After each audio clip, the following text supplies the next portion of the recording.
And I am live. Woohoo! Hello, hello. What's happening, everybody? Welcome back on another fun Wednesday in January. Good times. How's everybody doing? Just get myself rolling here and get a little set up here. Hold on. Do a little quick adjustment. Some minor adjustments. What do we got?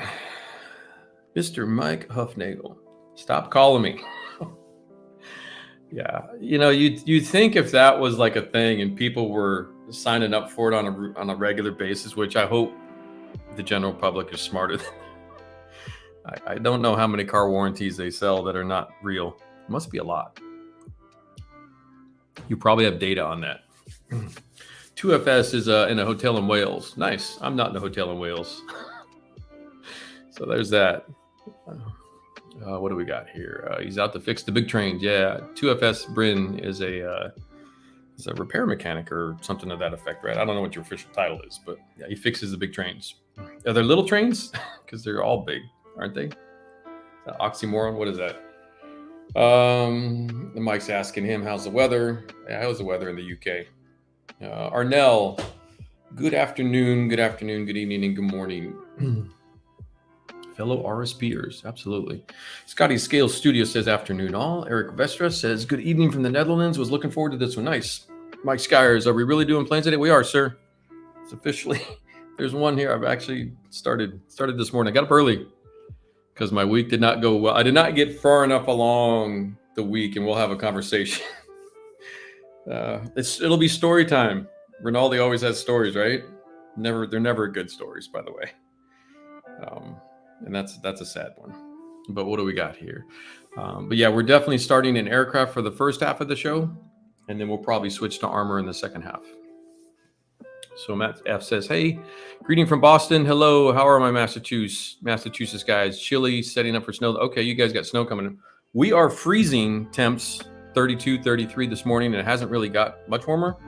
But the sun is out. It is clear skies, which is why it's probably so cold here for us too. Yeah, it's cold everywhere. Stay in the negatives. Yeah, it was dropping into the 20s last night for us. So anything below 32 Fahrenheit, no, we didn't ask for that. To send that shit back. You send it back to Amazon. Paul DeToe says hello, greetings from Kansas. That was the Midwest. It's probably really, really cold there too. Steven says, how's it going, dude? It's going well, my friend. We are here. We're ready to go. LZ Scale Modeling, greetings from Italy to everybody. Craig Morris says, good evening. Phil Bonafini says, hello. Getting ready for a big snowstorm on Saturday. Oh, geez. Okay, so it sounds like the East Coast is about to get hit. And Stephen Corbett says, good evening as well. Marino, there you are. You're doing an airplane. I am, my friend.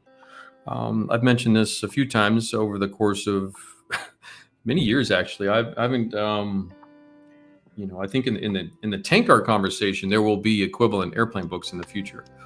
So when you're asking about like where's TankArt 5 and stuff, really it's all that stuff has to be put aside a little bit to get the aircraft stuff kind of caught up a little bit as well in the publication sense.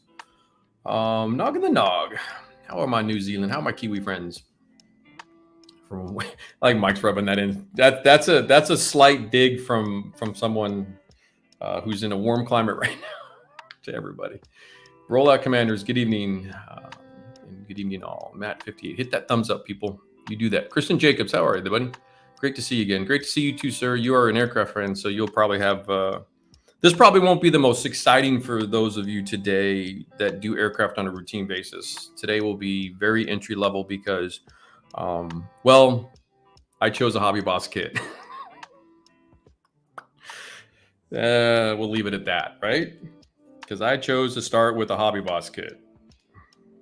All my friends in China, yeah, we love you, bro. Because that's how that goes. We'll discuss things.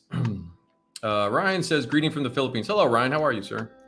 And then Plain Man, when you doing ships? I'm not a DJ.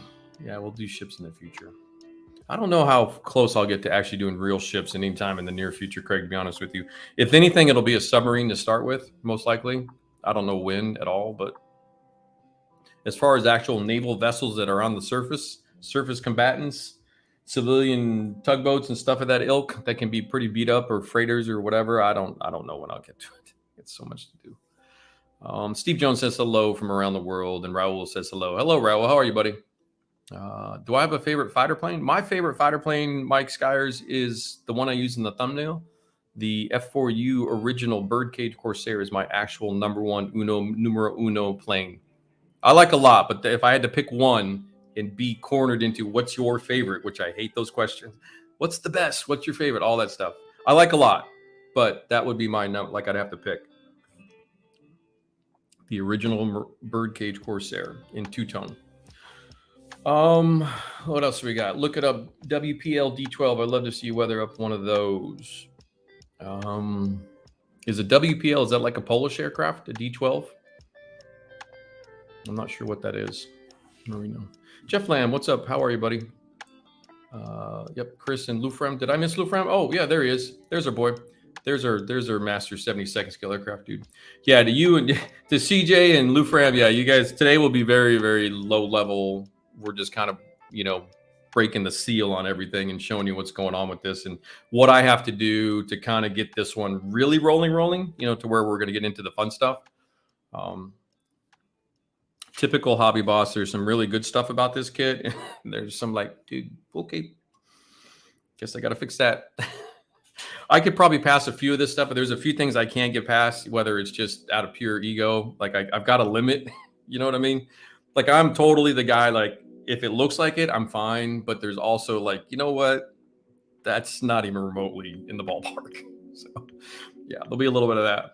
We'll have a good time with this. And this will, of course, like a lot of the tanks and some other stuff, there's a long way to go. But yeah, I did a bunch of priming and stuff this morning, some sprue shots and whatever. We'll get to this soon though. Just saying hello. Lieb was here. He was he okay? I think I say that correctly. You just got this TNK4. Fine reading, learning to do. That's great. Yeah, we'll talk about shipping here in a second. Give you my weekly story. Hola muchachos. What's up, Joe? Jackie Phil says, any other model railroad guys here? Cheers from Switzerland. Yeah, I got to get back to some train stuff for you guys. I've neglected my rail obligations. Arnell got his SM03 yesterday. Yeah, this is. Those are great. Don't get me wrong. I love the fact that you guys tell me, but it's January. Oh yeah, it's really because just so everybody know, like if you're getting stuff like this week, I submitted that the middle of November. So yeah, good times. Okay, it's the plane I'm working on right now. Are you working on a P61, Joe? Did I miss that? Mike says he's got an SU-47 he's got built sometime. Okay, yeah, nice. No problem, just throwing it out there. Yeah, for sure, Craig. I want to do naval subjects. I've just got a mountain of stuff in front of me that I to clear out of the way between the rail guys, between the Gundam dudes. There's some ongoing the armor projects plus the new aircraft stuff. So it's like, gotta be careful. There's only so much I can do. Hey, dude, grateful for 32-14 for Toronto. Yeah, bike season can't come soon enough. No, I'm sure it's not, Pete. And 14 in Toronto has got to be like a warm day, right? Right? Isn't that kind of like that's a middle warm day? And I'm sure you're not talking Celsius.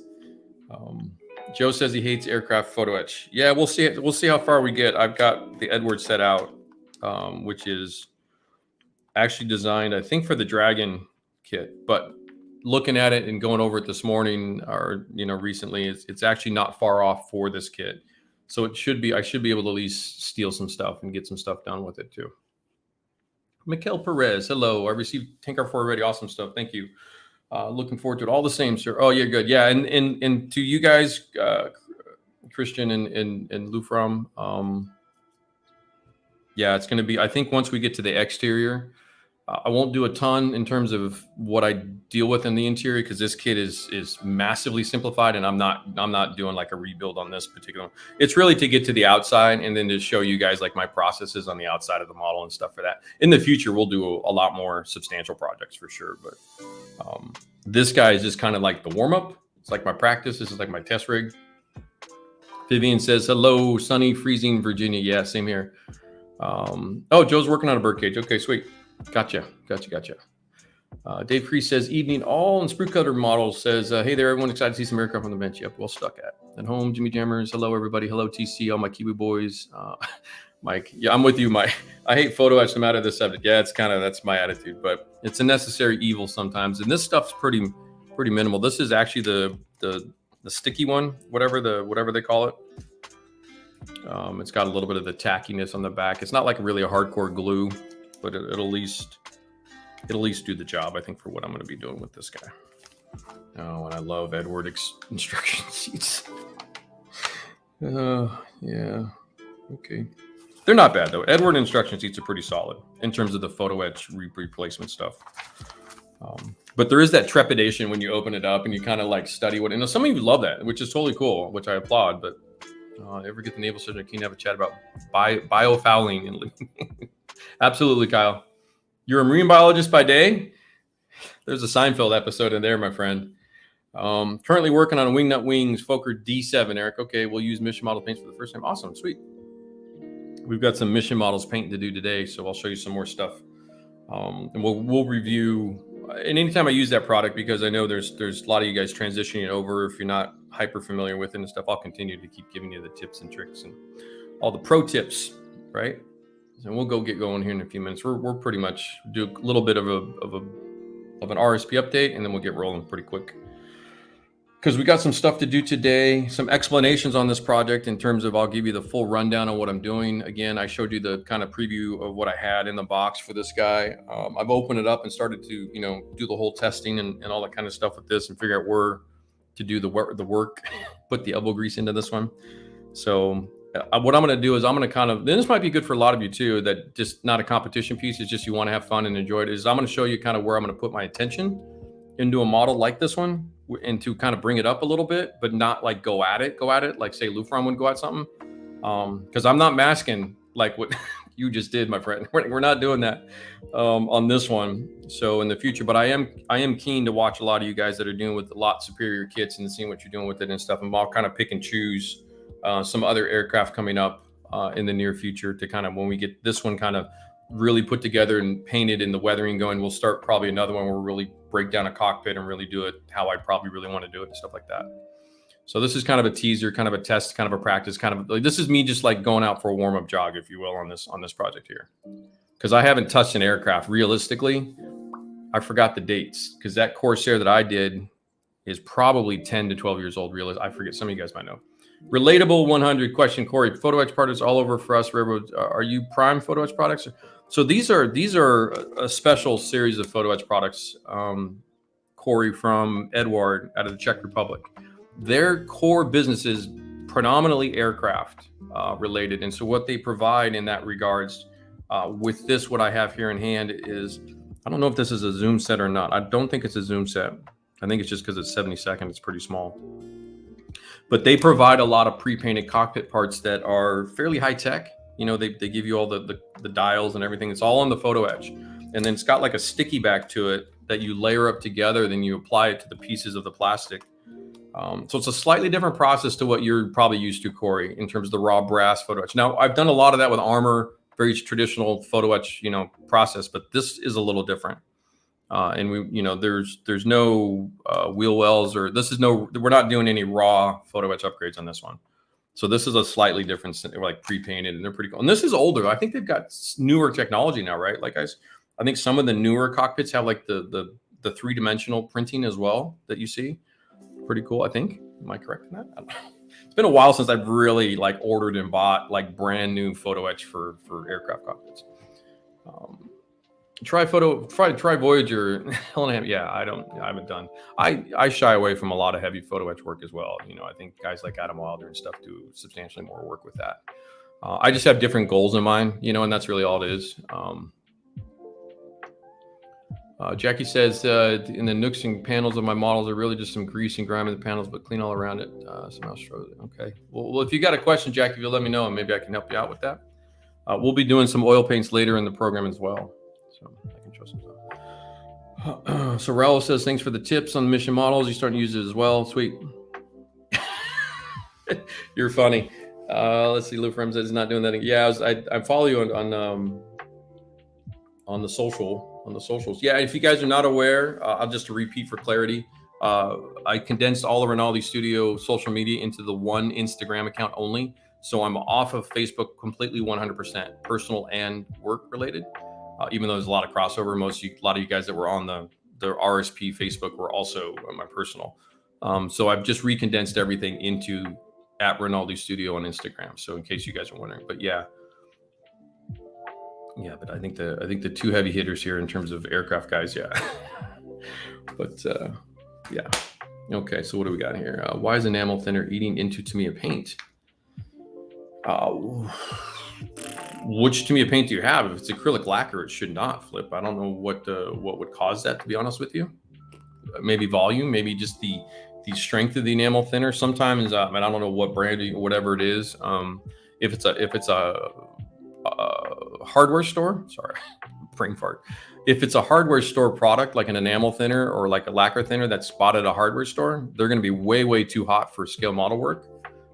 If it's a hobby brand enamel thinner, I'm just guessing you're letting it sit on the surface and it's just eating through stuff because it's a solvent. That's all I can figure out. So, and I think I talk a lot about that too over time. When you're applying a thin chemical, in a thinner or whatever it is, even water, because it does have a caustic effect on certain products like, say, Mission Models paints or something. The control, how much you put down is really important. If you put down a lot of liquids down on the surface of a scale model that are just sitting there, you run risk with that too, by the way. There is that element to things, so, especially in the solvent conversation. You're welcome, Corey. Can you, a question, Mike, can you, or maybe even on that -9 loco you were doing, demonstrate a specific panel effect, crime effect in the panels on the side? Yeah, maybe next live stream. Yeah, we'll see. I don't know about next live stream, Jackieville. I will, you know what? Send me a DM through Instagram. Actually, switch all that back up because I think we talked on Facebook before. Switch all that through Instagram. Send me a messenger thing through Instagram. And I'll tell you the episode there's a whole side of that train that I did exactly what you're saying. And you just probably got to give you that stream. And then in the future, I'll mark it down and we'll definitely I probably won't do Rails next episode, to be honest with you. Just because I got a lot on what's going on with this that I want to push through. But I'll do some stuff as well later on a non-train piece to show you as well, if you remind me. Quinta Studios are doing the best 3D printed interior pen. Okay, so yeah, I would say realistically too, that was kind of one of the things I think between like the way Archer Dry Transfers is turned into kind of that 3D resin printing stuff for their little weld builds and weld beads and other things. And then of course Cockpits and what Edward had been doing and some of the other. I'm a little behind in terms of like my hands on that products, but I've been aware of it. So yeah, pretty cool stuff. I mean, some of the stuff that the guys are doing is what they're making, Quinta Studios. It's cool stuff. Mediocre middle-aged modeler Matt, how are you, brother? Frigid Minnesota, yeah. Nasia Falco Bolin, good evening from Beertown. Lucky bastard. I've been to Beertown in Belgium, my friend. I've been to a couple of the big breweries there. I tell you, Belgium's one of my favorite places to visit. Many friends there. Flip, how early are putting thinner over the Tamiya? Most acrylics fully need to cure. That could be it too. Steven might be saying maybe you're going too fast, Flip, on that. But again, on the Humbrol enamel thinner on Tamiya acrylic. If it's an older bottle of enamel thinner, it might be doing its thing a little bit where that intensifies. I used to have a really old bottle of Humbrol enamel thinner, and it's the same thing like this stuff. When you open some of these solvent enamel-based solvent products that are 10 years old, or I don't know how old it is, but that would be my guess. It's either kind of maybe what Steven's talking about, but typically if I'm putting a solvent thinner over an acrylic, it never eats it. So you're either going way too much in terms of quantity and letting it sit too long is going to be the only thing I could really think of. But if as far as it like you wiping it over to me acrylic and just pulling the paint up, I'd be suspect on that one. Something else is going on. Would you thin the acrylic with, Tamiya's with? John Foisey, hello, brother. How are you, John? Marius, hello all, everybody. You're welcome, Jackieville. Yeah, just keep reminding me too. We'll get you up to date on that stuff too. If you're not understanding the oil paints in terms of how to apply that properly. On the different entry levels, your Patreon. Yes, Stephen Jones. I meant to have that ready by this show. There is the Patreon tiers. I will update that before the month is out. I've had a hell of a week since Monday, unfortunately. That is just I didn't get anything done from, most of the weekend because of the NFL playoffs. So I was kind of taking it easy, thinking I'd have Monday and Tuesday to kind of get my schnizzle pie ready, and then, but yeah, Monday opened up really bad. So, but yes, the idea will be one lower level entry on Patreon, and then at least one up, maybe two more. We'll see. It'll go from 1 to a minimum of 3 levels on Patreon. I haven't worked it out 100% what I want to do, and I have to work out the verbiage. I have to work out the rewards. I have to finalize all those little details. I have to run it through the Patreon customer service reps, because I just want to make sure I'm doing it correctly, that way they think is smart, because they're very helpful like that, and then click it off and off it's going. So we'll get that done in about a week. Really, Corey's out of here. You got it, brother. Have a good one. Matthew Sinclair says hello from sunny Winnipeg. Woo-hoo. Snowy Winnipeg, not sunny. Maybe the sun's out. I don't know. Definitely snowy up in Canada, up north. Hey, everybody. What's up, Drew? How are you, brother? Great day. We'll be building a Jag Panther today. Nice. Cool, man. You're welcome, Steve. And then other Stevens flip. I usually give 24 hours putting in Amazon oils. I've seen Gundam guys have this. You put it to me a panel and over to me. Okay. Yeah, it could be a time. I've personally never had that problem. I've actually pushed my older Tamiya works pretty hard. But the key difference I've felt with any conversation about that too, Flip, is quantity. It's how much you have on that brush, on this guy. And it's how much you're applying to the model surface. And if you've ever watched anything I've ever done personally, since we're all here talking, in this regard, is if you've ever watched anything I've ever done in a book or otherwise, like I'm not flooding the surfaces. I never do. I don't do any sort of flooding of material. So, and I use enamels for a decade, and I never had a Tamiya paint job. And I used Tamiya paint jobs for a decade with the enamel product. I never had it come up. So my guess is probably too much, and it's too much time is my guess. Flip. That's all I got for it. Steven's probably correct, but at the same time, I've pushed models where I've airbrushed, and in 15 minutes I'm doing washes, and I don't have problems either. So it kind of depends a little bit, but I'm guessing it's a quantity issue. Maybe. And also hair dryer too. I keep repeating the hair dryer is so good. Paper towels and hair dryer, dude, are like the two most important things. All right, but yeah, let's get going. So this is a real quick update. I'll review all this stuff in the future. I do plan to do edited stuff in terms of RSP products, but it's the first time I've got my hands on this stuff. This was all done and ordered way back in November. So some of you are saying you received some of your books from the November, the TankArt 1s, SM2s, and SM3s. I finally have received yesterday afternoon my SMO2s replacement inventory. Because I'm in Portland, and 99% of all our shipping goes out of Germany. So for me in Portland in the U.S., the West Coast U.S., to get the stuff, so I've got at least samples on hand to, reviews or signatures or something like, contest prizes or something.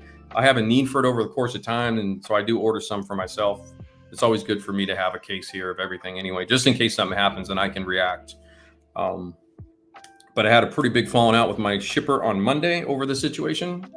As anybody would know, that if you're paying for third-party services, and the keyword is paying for, and you're getting, 11 weeks between when you submit the stuff and then when the action's taken by the company, there's problems. Right now, the numbers I did on Monday afternoon per the conversation was about 40% of the total Rinaldi Studio Press orders from November have not been processed out effectively or correctly, or in the carrier's hands and moving through their system. That's over a third. I'm always fine with 3 to 5% shipping errors. That's normal. Even when I handle it, if I ship out, 1,000 books over the course of a month, you're going to have 10 or 12 or 15 that have hiccups. That's no big deal. What I'm talking about isn't that. What I'm talking about is a complacency of a service where we're not getting the service we pay for. So I had a bit of I just had to, I had to be an asshole about it, but it's, it's my company. So, and you guys are my customers. So there's that. What's going to happen with shipping is everything should be okay through February, contracted through them through February, and work with them on the problems, try to get everything solved, be the good cop, bad cop thing. And then probably in March, I'm going to have a little bit of a shipping hiccup. So maybe like a delay of a couple of weeks as we transfer goods around the planet. I've got some friends helping me with this. I've reached out to some other companies to say, hey, can you help with this? And people I know, people I work with, so stuff like that. People that have bigger shipping accounts than I do. It's been a continual problem. If you were involved in the TankArt 4 shipping last year, it was a nightmare. And this did not go well. And the reason I've stuck with them is because the printer is really close to where my shipper is. The printer gives us a really good package deal where they print the books and then deliver them to the shipper, all included in the price. So when you move books from a printer to somewhere else to get them handled for fulfillment, you know, to ship to you guys, which is the intermediate step, that's an expensive step. If it's like, for example, when you print in Asia, you got to pay for surface shipping to your location so you can start shipping them to you guys. So I was able to sidestep by doing all this in Europe, and then we use DHL when we go around global. It's a good setup, actually. I'm not complaining about prices or setup. It's just they're not doing the job of taking our orders, which are you guys. Like Arnell, like dude, your order was put in November 15th. So it's not pleasant on some of that stuff. But anyway, I do have SMO2 in hand. The little tractor book is back. So that's kind of nice. It's been out for a little while. And if you guys are non-military, more civilian based, this is probably the best one I have for anything like railroading, civilian subject matter, things of that ilk. I probably should switch over so you can see. You're like, what's he doing? Yeah, if you've not seen SMO2, SMO2 is my personal favorite. I love this model. This is one of those, this is Trumpeter Russian S65. Yeah, S65, which is a Caterpillar copy. I think it's from the 1930s. The Russians copied the Cat. Oh shit, guys, a D2. I think it's a D2 copy, maybe, or D. No, it's not a D8. I think it's a D2. It's been a minute since I've studied this again, but anyway, this was the Trumpeter version model, 35th scale. It's a nice little model. I mean, you know, it's one of Trumpeter when they flex and they do their things. You know, comes with the tracks and everything. It's a nice little piece. But I'll do a full review of RSP products. It's one of the things I've been kind of put on the soft to-do list. You guys can kind of zoom out a little bit if you've not seen an SMO2 book or an SM book per se. If you only have the TankGuard books and you're curious about what an SM book is, one of the things I do differently is you'll notice the use of the photography on the page is I try to be a little bit more efficient with that. And all the conversation inside an SMO book, every single one of them, whatever's on the page relates to exactly what's on the photo. So there's no text that continues off and like on TankGuard. And that's somewhat unavoidable because those are written differently. They're under a different type of process in terms of how I talk about it. Where the SM books, because they started from a new format after learning about TankGuard and what I was learning with into SM books, was pretty happy with this. So, but anywho, that has happened. Again, as I repeated last week, if you've heard me regarding shipping, then everything's fine. If you've not heard from me, everything we've talked, but if you have not heard from me, everything's under I'm aware of it. I'm taking care of the problem. So you don't need to contact me in any regards, to be honest with you guys. So that's the painful conversation that happened Monday, went through yesterday. Today, I'm just here to talk to you guys. I'm just trying to hang out and disappear and not be in the line of fire. So, so Steve says a lot of the Guru Gundams flood the surface and animal thing clean up would cause. Yeah, that's Steven. That process there of the flood wash, the sludge wash, etc. It's a common technique. It's an easy technique. I get it. Slap the stuff down, let it sit for a minute, 15 or 20 minutes till the thinner kicks off, and wipe it off. So yeah, that's all I can think of. Maybe it was just a really strong bottle. I don't know. Maybe Humbrol's changed their formula.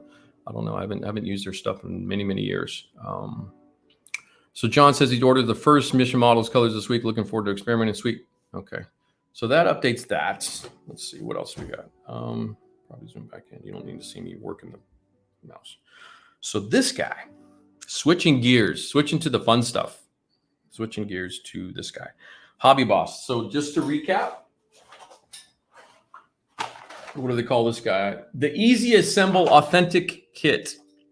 That's what we got, my friends. So this is designed, and I picked this up for the purposes of a painting mule. Originally, when I got this kit years ago, it is a simplified model kit. It's designed to be simplified. It's not the full-blown Hobby Kit release stuff or Hobby Boss releases. It's a whole series of like easy kits. It's not really a snap kit. It's pretty close to a snap kit. It's not quite. It's not like the Mang's P51 snap together kit or a Bandai snap together kit, but it is a very simplified conversation, if you will. However, that said, I will say, I don't know if this shows up. The surface detail, this stuff, the panel lines and those these various little dudes, nicely done. Very crisp, very in scale, 1/72. I have no qualms with the surface detailing at all. It's missing some of the rivet lines and stuff like that. We may or may not rivet this guy. We'll see. I may add some stuff to this.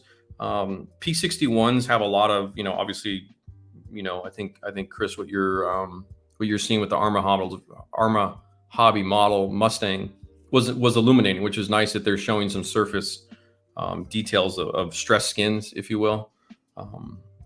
I've played around with that before in the past with some previous models that I'd started, never went anywhere with, like an old Hellcat. I think I took the old Hobbycraft. Is that right? Is P36A Hobbycraft, the radial Warhawk, Kitty Hawk thing, and played with some stress skin stuff and some years ago.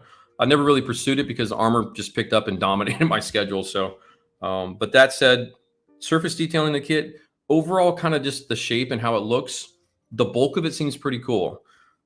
Problem areas I've already caught. This cracks me up. And I'll probably see if I can share a screen too.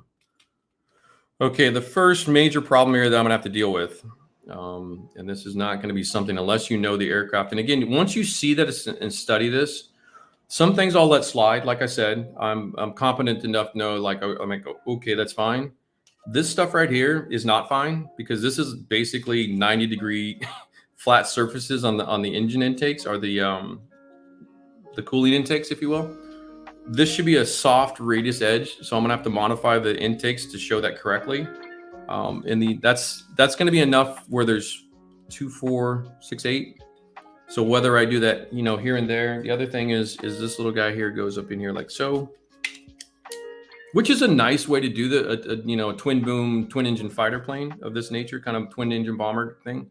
However, we've got, I do believe, if I'm lucky, I haven't studied yet enough, that's a panel line that I can clean up. So the joint of this is actually not terrible. You know, but some spacers, and once the other cockpit pieces are in there, once it's glued down officially. The other thing that they did, and this is soft review, I'm not really doing a review, but just to showcase what I have to deal with. So the trailing edges are all one piece, because what they do is they cut that down. There's 2 parts separate, the upper lower wings separate that way, like so. And I'll dive into the black. There's a lot of Black Widow there's a bunch of stuff on the internet. There's a whole restoration. I forget the Air Force Museum. Somebody's doing a whole restoration. Tons of photos. So I'm fine on the reference materials, but I'll have to go through and, you know, check the back of the flaps underneath. This fitment here is a little off. It's you know, there's some stuff back here, and then of course you get in this joint that's down in here. All this fun aircraft type stuff, which as an armor guy, you just like, it's like just headaches. All this stuff is a headache. But overall, I think the everything actually looks pretty good in terms of you know, the shape of the Widow and everything, like how it kind of comes together. I will say I was happy that at least, even, and I don't care if they're hyper accurate or not, but the fit of the cockpit is actually quite nice. And this is a sealed cockpit. They enter from the belly, if I'm not mistaken. I think they go up through behind the front landing gear. There's a little hatch that they climb up through. So I do not think there's open hatches on the, well, there is. No, wait, there is. No, there is. I'm wrong on that, aren't I? I am incorrect on that. But it does fit nicely, as does the rear piece. It does fit fairly. Like, I'm not seeing anything cry out at me that the fitment of the back pieces isn't, that's pretty clean and pretty good. So I'm happy about that, because that's the worst of this aircraft are going to be the canopies. And I'm not sure, we'll get to that in the future stream. I'm not sure how the fitment of this stuff will be. So this is for the Dragon kit, which is, you know, considerably older.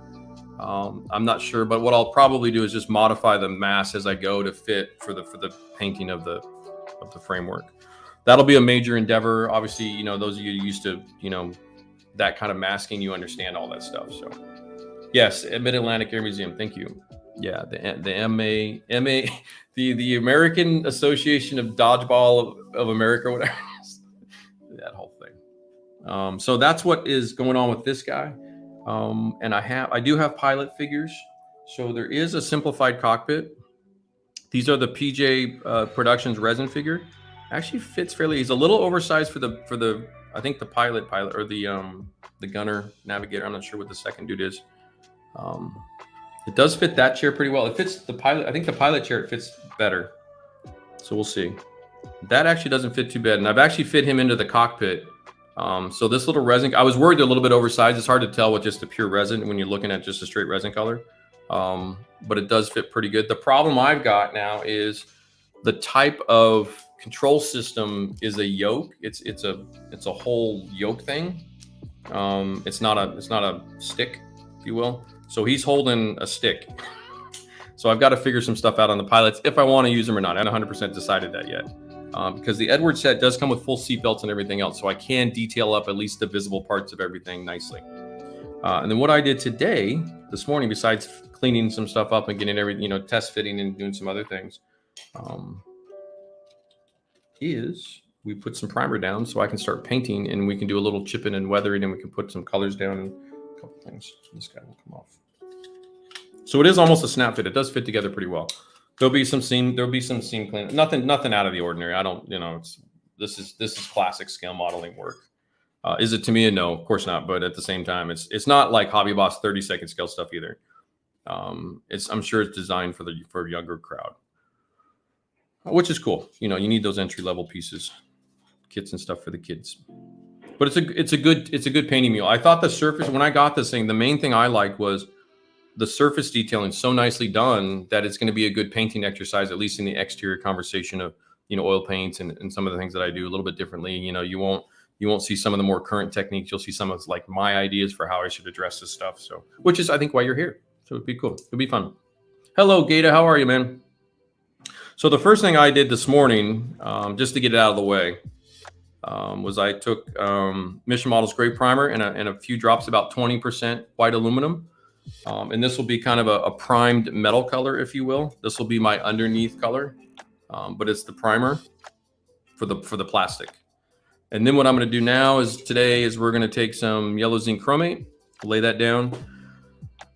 Again, I'm not 100% sure. Under restoration conditions, which everybody should be aware of, if you're following a restoration somewhere on the internet or looking through museum restorations, they will follow modern protocols. So I'm not sure if all these pieces are going to be 100% factory accurate to North American's original factory process. From what I can tell in the photos, from what I can see from all the cockpit stuff of everything, it looks to me like there's enough yellow zinc chromate on a lot of the pieces from the original P61s that when they overlaid them with the interior green, which is actually, even though this is green zinc chromate, the green is fairly accurate. And I think when you put it over this, you get the actual color. They do sell what is called, or what they sell as U.S. interior green, which is a little bit of a yellowy green color, cockpit color. So these are all World War II, U.S. World War II fighter aircraft colors and bomber colors and stuff like that. So I'm kind of taking half a dozen of one, 6 of another. I'm not trying to be 100% accurate. I'll do a good enough job, but we're going to power through some of this, mostly because I just want to show you, just some wear and tear, some general stuff. And then, detail painting at this size and all that kind of stuff. The other side of it, and the reason for that is basically once this dude goes on and it's all painted up, once that happens, and if the pilots are in there, you just don't see a lot. So I'm not gonna go nuts. And it's not opened up or openable, and we'll get to those in the future. What else? You guys are just watching. Okay. No other questions. Any other questions before I start painting? Everybody having a good day?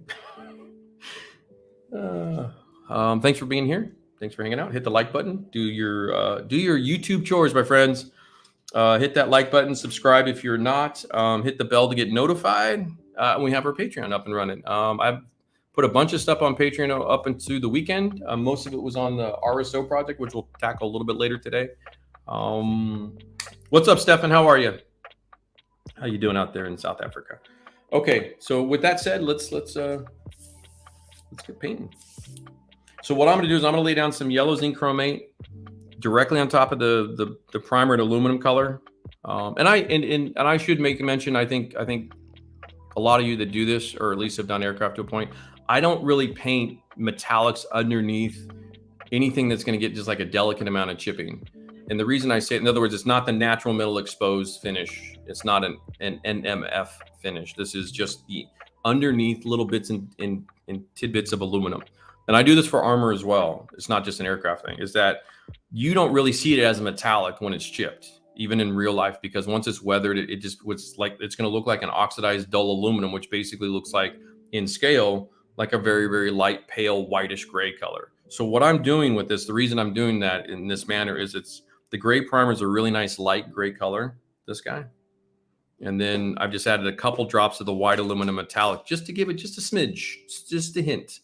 And you can actually do a little, you can do something to it if you wanted to get it kind of pop a little bit of a bright work, but it's just the chipping element to it. It's not part of an overall natural metal finish. So just to clarify that too.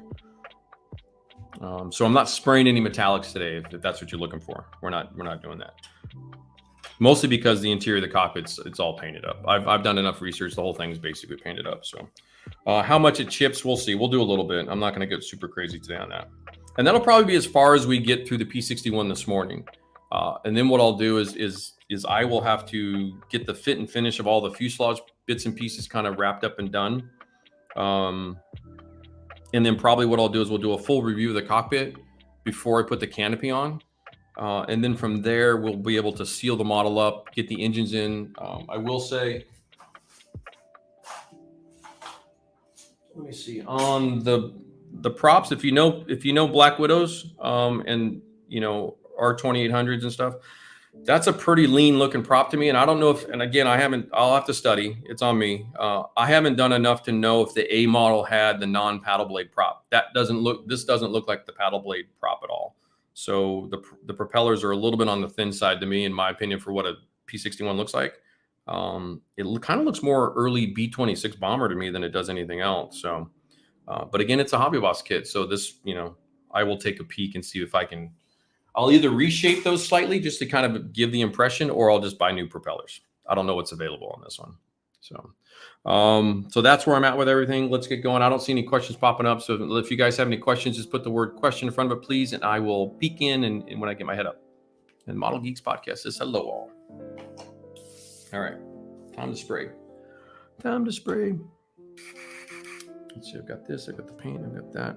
Do I have everything I need? I should have everything I need. Get this over here. So what I'm going to do is I'm going to go, all the parts that are going to get green are going to get yellow first.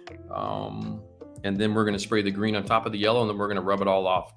It's basically what I'm going to do today, or what I'm going to showcase you guys today, is basically the same process I did on the RSO doors with the Mission Models paint on an aircraft scenario. So that's kind of where I'm going today with what you're seeing. Robert Burnside up in Boston, and oh, sweet Robert, hello. How are you? Been a long time. Always like to watch your tutorials. Just wanted to say hello. Well, hello to you, sir. Thank you for coming by. All righty. Let's see. So I'm just going to use straight up yellow zinc chromate. Oftentimes when I do stuff like, when I get to the exterior, you'll see me mix colors and get a little more, original, if you will. I'm just going to kind of push through this one. Let's get some cups over here and get a little couple mixing cups. I've got some thinner. We're going to actually throw the poly in this level. See, my poly sounds nice and fluid.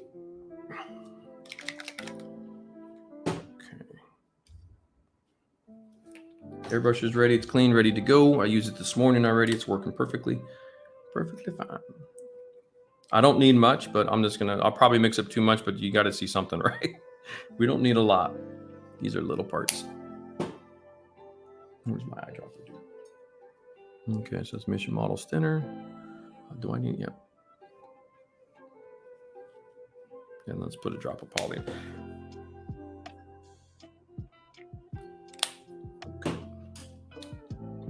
So it's just that much paint. So if you're not familiar with how I'm talking about painting today, and I think it's fair that I do this, because this is, in my opinion, when you're working on multiple projects over the course of time and you're kind of really going through these things, I find that a visual reference is one of your best indicators of how properly to thin something. Mainly because you get variations in temperature. Like right now, most of you are in the wintertime. I know a couple of you are enjoying the below the equator sunshine. That's nice. Whatever, dude, we don't like you. But those of us north of the equator, it's freezing butt ass cold. Even though I'm inside with the heater on, it's still probably pushing upper 60s Fahrenheit inside. What am I at? It says 70 degrees on my wall temperature. It's a little bit colder by the windows. So what I do when I mix the paint, and I've shown you this before, is basically what I'm watching. I'm watching the runoff on the side of the cup. If you get the runoff on the side of the cup, kind of like what you just saw, that's a little quick, but that's fine. These are small parts anyway. A little bit thinner. I actually don't mind a little bit too thin. I'm probably a hair too thin, but that runoff right there is going to spray beautifully.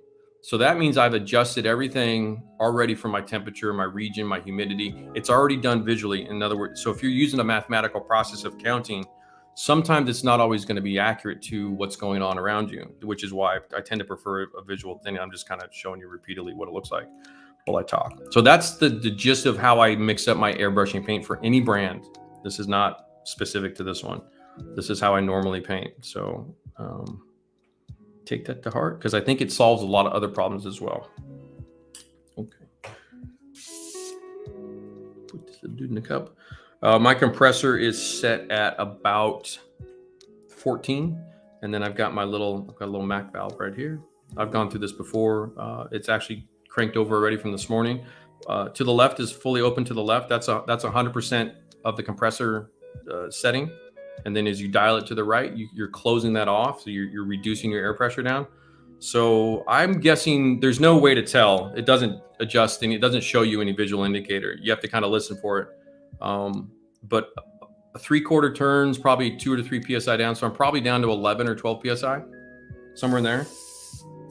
And you can see as it just immediately sprays beautifully. I just check it on the paper towel. So the camera struggles a little bit when my hand's in the way. So let me see if I can.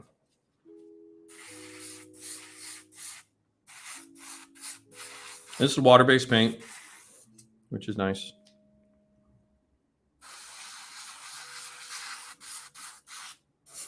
So I'm kind of just laying down the yellow as kind of just the base factory primer. That's all I'm doing. We're going to paint over the actual color in a sec.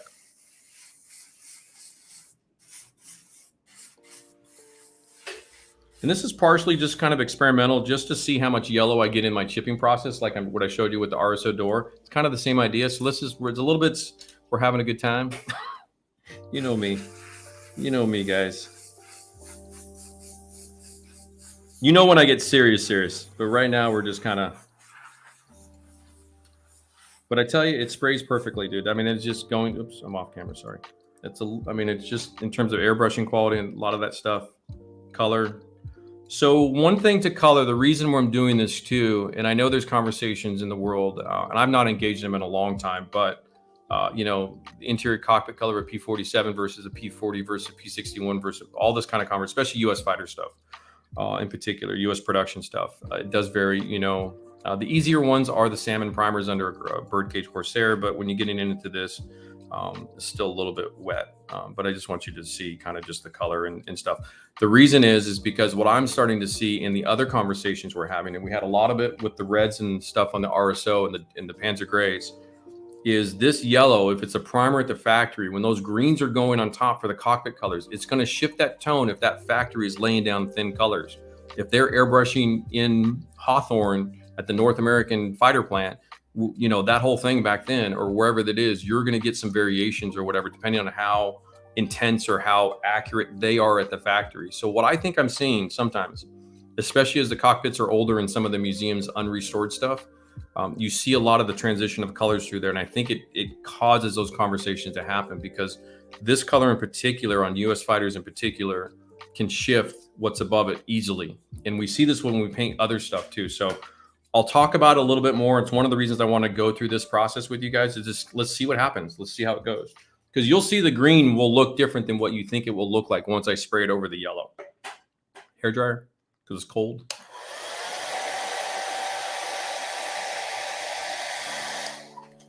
So you can just see here. I just want to give you a good, quick.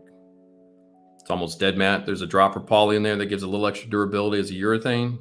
It's not a fully intense polyurethane color. I want a little bit of chipping. I want a little resistance to the water. There's no hairspray going on today. So just so you know, it's not a hairspray conversation. But let me finish these other guys up here. Actually, I don't need to do the main cockpit. I just need to do this guy.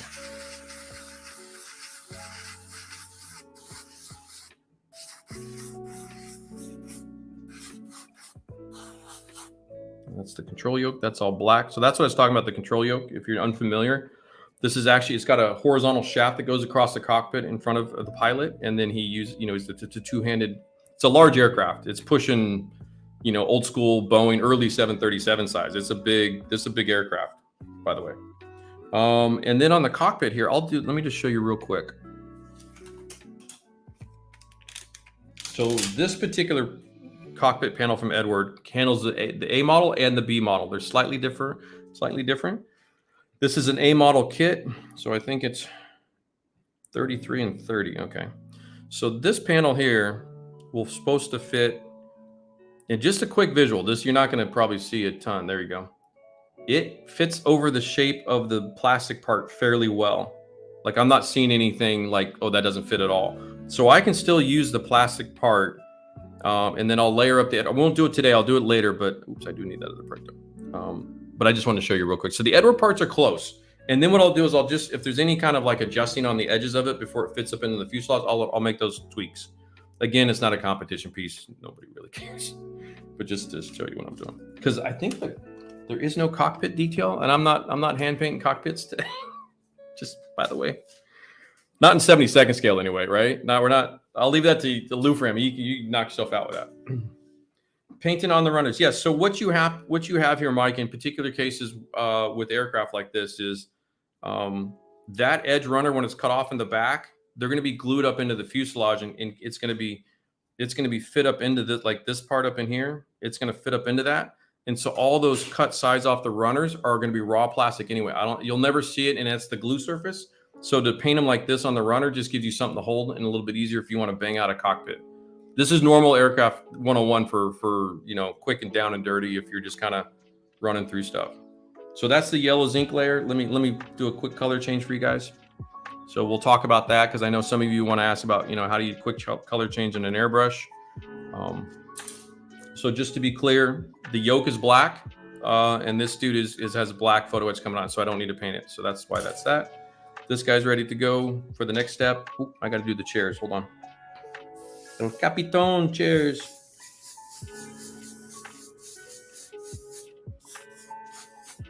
So you can see it goes down nice and smooth.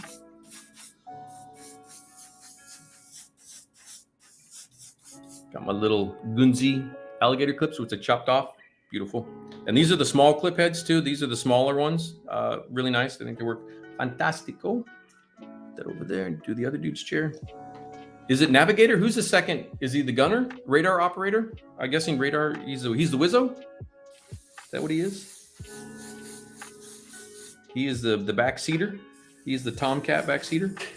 This is a night fighter, so I'm guessing that's what that is. And then who's the third dude in the back then? Help me out, boys.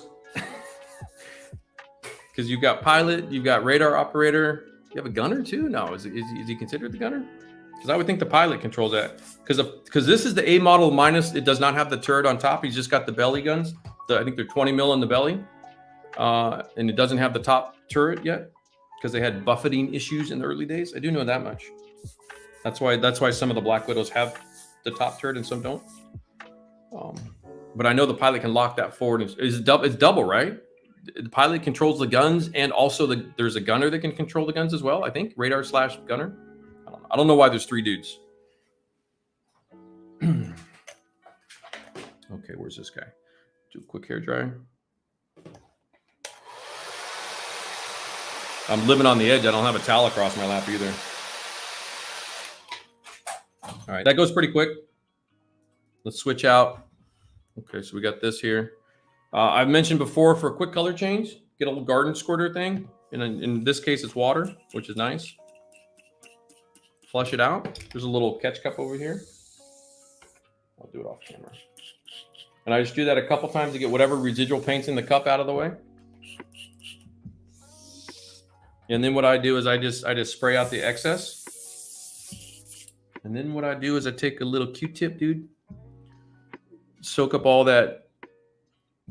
Now, being a water-based paint, this is super easy. Obviously, it saves all your thinner. You don't have to worry about any of that kind of stuff. Okay, so that's done. And then what I do is I just take a couple drops of pure thinner as a flush. Just kind of put that in there. And then I'll hold the tip. Do a little back flushing. You can hear the bubbles. Wait, a little ASMR. Wait, hold on. I don't know if that works. See, this is why I stream with you guys, because I need the distraction. I need to get my brain off of what I've been dealing with. So once that's flushed out, then I take a Q-tip and wipe out any residual. I'm not going to pull the needle at this point in time because the color change I'm going to a green is there's yellow in it, it's fine. It's not a big deal. It's not going to be a big deal. Okay. There's nothing really to look at just yet. Hold on. Nothing sexy happening. I understand that. So just hang tight with me, guys. Get that out of the way. Cover my pants because I don't want to ruin my jeans. Which aircraft? Yeah, P-61 Black Widow. Yeah, go back and you can, Model Geeks, you can scroll back, live scrub. Just grab that little red thing and scroll back. It'll show you. And then you can catch up live again. If you guys don't know that feature on YouTube, the live scrubbing. Okay, flip that over. Okay, so that's that. That's that. These are dried. Okay, that's good. This will be my green. I don't really want to go to this color, even though I've seen some. This is what I think will happen is what I'm seeing on the P-61 in particular is kind of a greener shade. The interior green's a little bit on the greener side than the yellowy greens. But we're going to, so this color actually, I tested it beforehand. I actually like the shade. So let's see what it looks like in this. If I'm wrong, yeah, nobody's going to care. Pilot, gunner, and radio operator. Okay. TJ, what's up, brother? Yeah, and so I do believe with the P-61 in particular, the pilot can then also control what the gunner can control as well. I think it's a dual control, and he can lock on the B models and C models. He can lock that top turret up as well. I think. Alrighty, got it. So just to recap, the yellow has a little bit of poly in it. The green will not have a little bit of poly. We're going to see what happens here. I want the yellow a little bit more resistive to the water.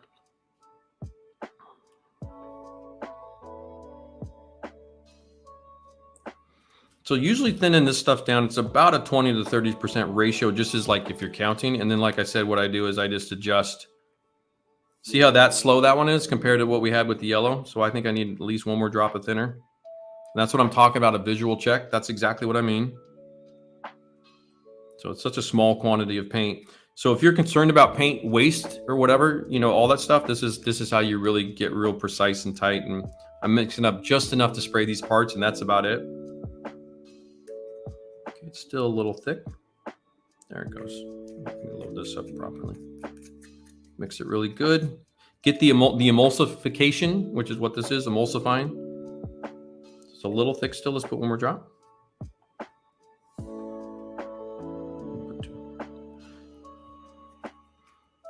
And I think a lot of that is because it might be a little bit on the colder side. Maybe the bottle's been sitting on the table and my table's metal. It's not the warmest inside, all that stuff. There it goes. There we go. So that's what I'm looking for, is kind of that initial flow off the brush when you do this right here. This is what I'm talking about. You're getting kind of that. You're getting a flow. So it's a little bit thicker than the yellow. Oops. Don't want to splatter that guy. But that should be plenty for what we're doing. And I just kind of clean my brush real quick. I just kind of get it wet in the thinner and then use the paper towel to pull the paint out of it so that this is always ready to go. That's the mixing brush. This guy, you put the thinner back in that. So we're good with that. Get the mouse out of the way. So this is kind of how I do that whole thing. Airbrush is ready to go.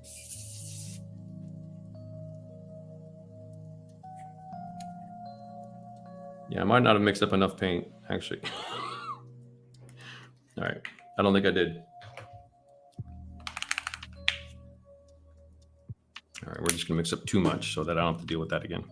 Hold on. But you get to see me blend again one more time.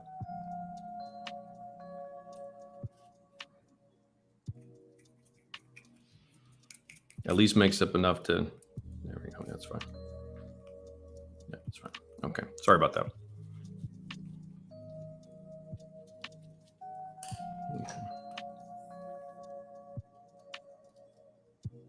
Okay, should be enough for what we're doing.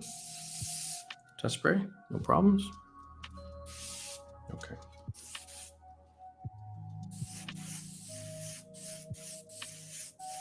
I'm gonna go one thin coat first.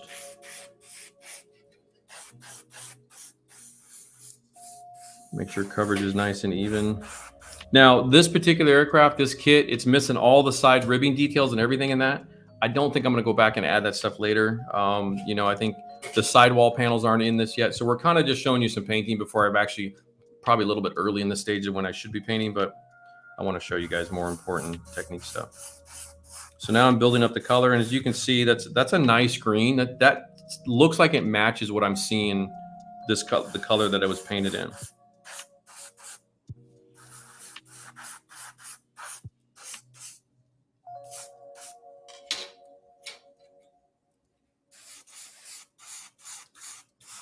And again, some of this is a little bit experimental because we're doing a 2-color chipping process after this as well.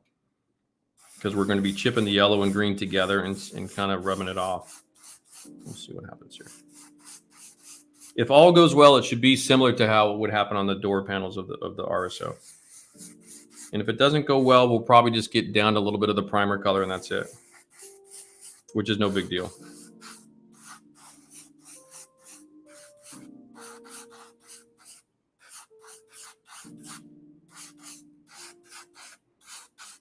And again, this is not a contest project for me. So there's, you know, as far as me doing all my research ahead of time and stuff, I've kind of done enough to make sure I'm not screwing up big time, but I'll just try this up real quick. Ghost Rider Jim, what's up, brother?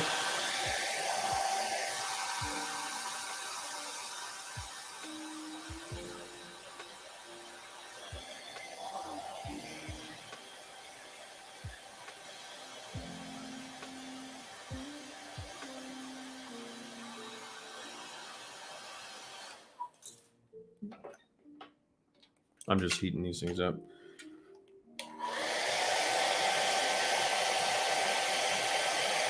Cooking a little paint.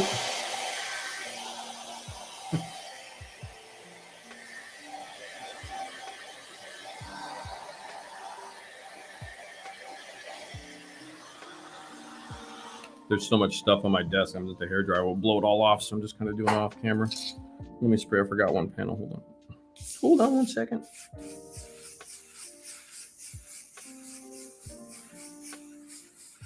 And this has got little fire extinguisher. There's other things to hand paint later, but we won't get to that today probably.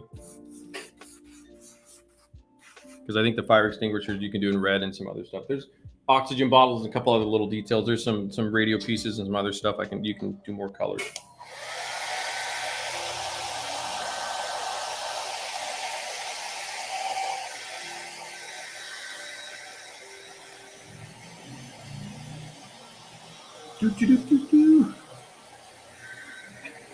Yeah.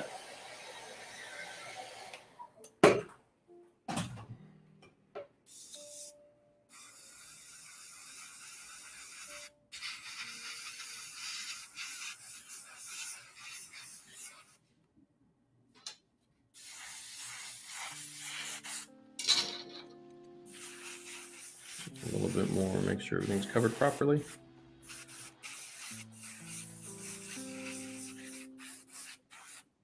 But you can see how easy this is to work with in terms of painting and spray. Like I've never had any problems, so I try to show you as much airbrushing of this paint on camera. I know some of you guys have a lot of contentious problems with this. Just want to. Yeah, it works good. Okay, quick flush.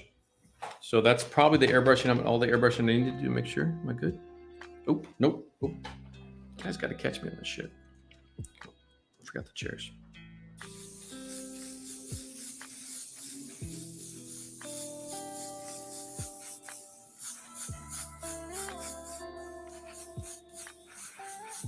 So I know the main pilot chair doesn't have any seat cushions. I think in the real thing, I think the restoration or museum pieces have added some seat cushions because he'll be sitting on his parachute. I do believe the gunner's the second seat.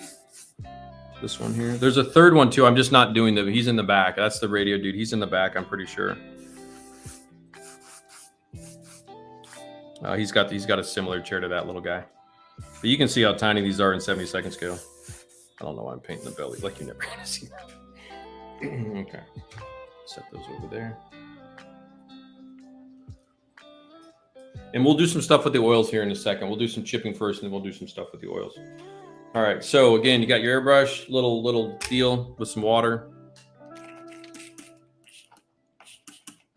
Flush it out. Pump it in a little catch thingy over here. This just gets all the main paint out of that without wasting your thinner. I come in and I just spray it clean out of the brush, make sure until it's gone, and then I take some thinner, flush it in there, do a little back flush.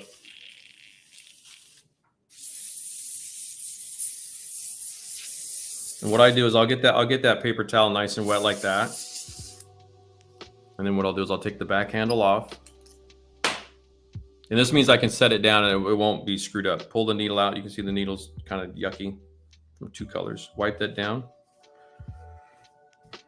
And I do a little bit of just getting in here first. Clean out all this gunk that's in here. Kind of being a little sloppy, a little messy, but clean the tip out real good. I should have one more. Okay, yep, I've got one more Q-tip over here. And just wipe it. And I'm just showing you guys like just a standard, you know, what I do if I'm airbrushing, I'm going to need to stop and clean this out. Again, I wipe the needle down pretty good. Where you're going to have most of your paint problems is back here. It's not up in here so much. That's fairly easy to clean. It's that little junction between the trigger. It's this shaft in here it's oftentimes where you're going to have additional that you may forget about that can cause issues. So you can just pop that bugger right back through. And push it gently to where I just get a little, I can feel it stop, and then I lock that down. And we do one more flush, the thinner.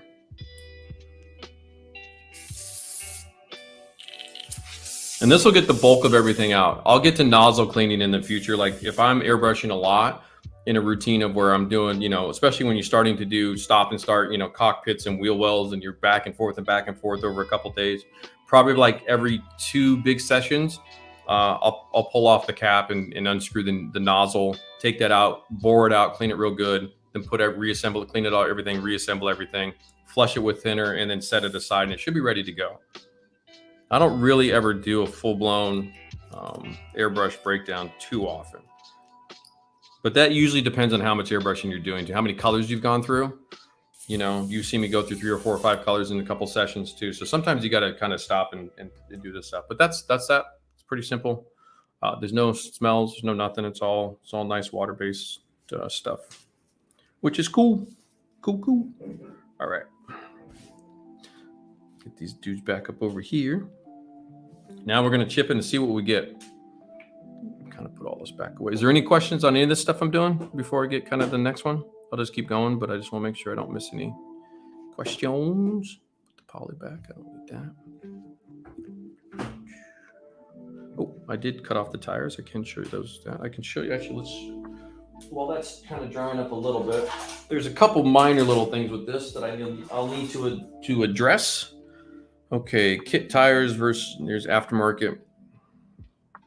Squadron's always the true detail stuff always did a decent job with the tires, you know, and I don't mind the weighted look. Oftentimes in you know, when you study, you know, an aircraft in full operation in the South Pacific in the middle of a war, like it's, you know, you're not always going to get the full blown aired up tires. So I do believe that it adjusts for correct size. The details way better. The hub compared to this size and everything. You can definitely use the kit tires, no big deal. But you know, if you want to, all that kind of stuff. Do I have rocket launchers on this guy too? It might have rocket launchers. Yeah, I haven't really looked. You got the fuel tanks. Everything's in 2 parts. Everything is typical.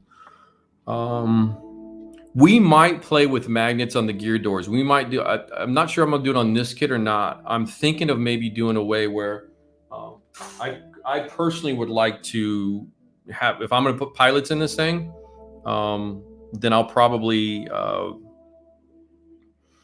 maybe have a way to do the gear doors and stuff through magnets where I can put the gear up and or gear down and have the option. I am looking to do kind of more of that kind of stuff with aircraft in particular. Get that out of the way. That's good. Keep that. That's fine. Let's go over here. What do we got? Questions? Cooped. How do you recommend doing more precise while having a large nozzle, like a 0.5? Cooped? Is that what you're using? That's a 0.3, by the way, if you're wondering.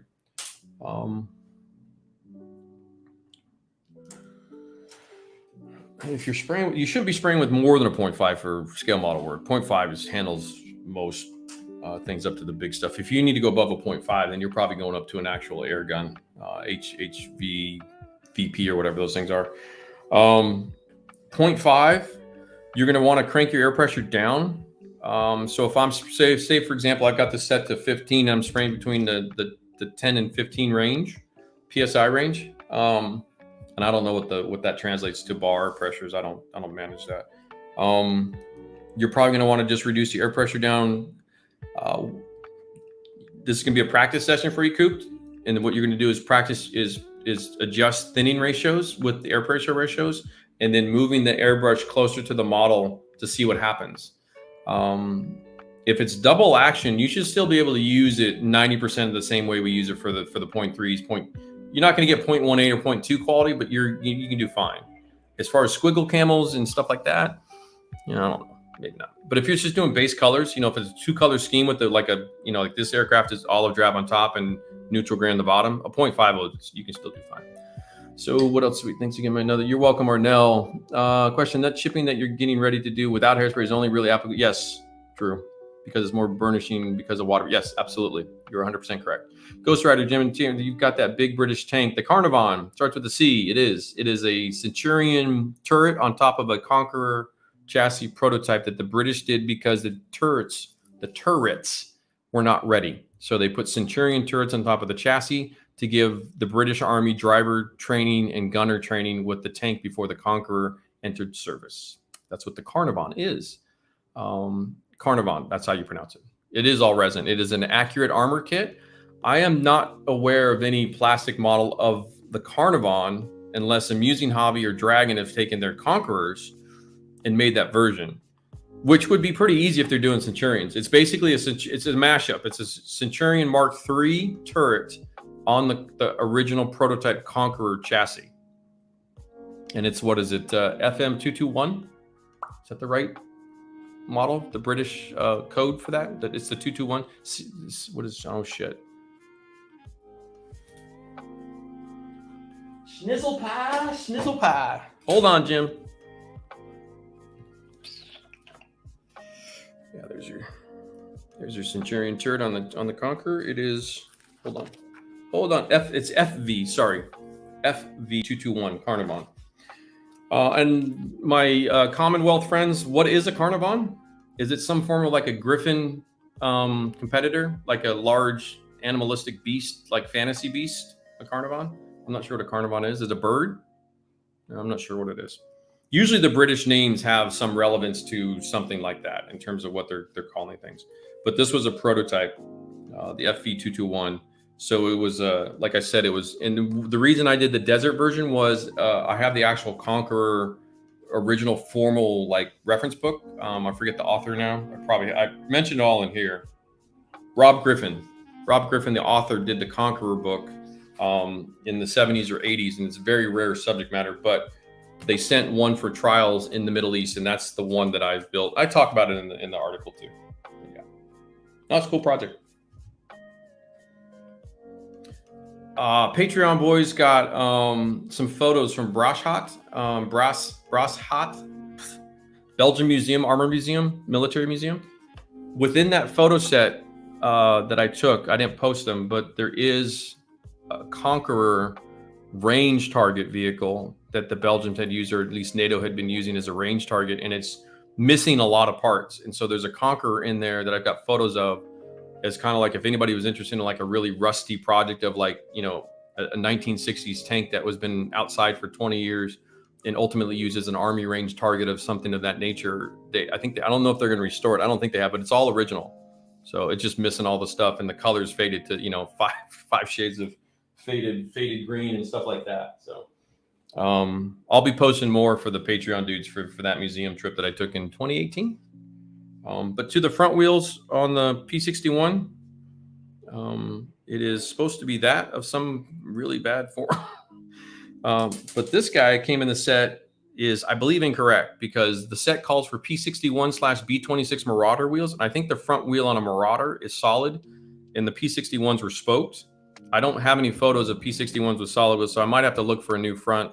But it did come with the mud flap is actually separate, so you can get a little bit better detail. The little mud flap that's on the front, it's kind of like the Russians jet fighters with the front mud scrapers on the nose. But the detail of the actual landing gears is not too bad. The little the molded detail, it's not terrible. I could get away with some of that stuff, but I'll figure that out in the future. But like I said, I'm probably going to come up with, or at least we'll discuss it. You know how he's doing the magnets with the Gundam stuff? I'll probably discuss the landing gear magnets as well, maybe in doing something like that. Okay, if this is set long enough, we can probably get going. So let's get back into this guy here. Well, let's see how it goes. I'll start with the bigger piece. Water. So again, this is reflective of emission models. What I would erasability, if you will, or whatever. It's a water-based paint. It reacts to the water.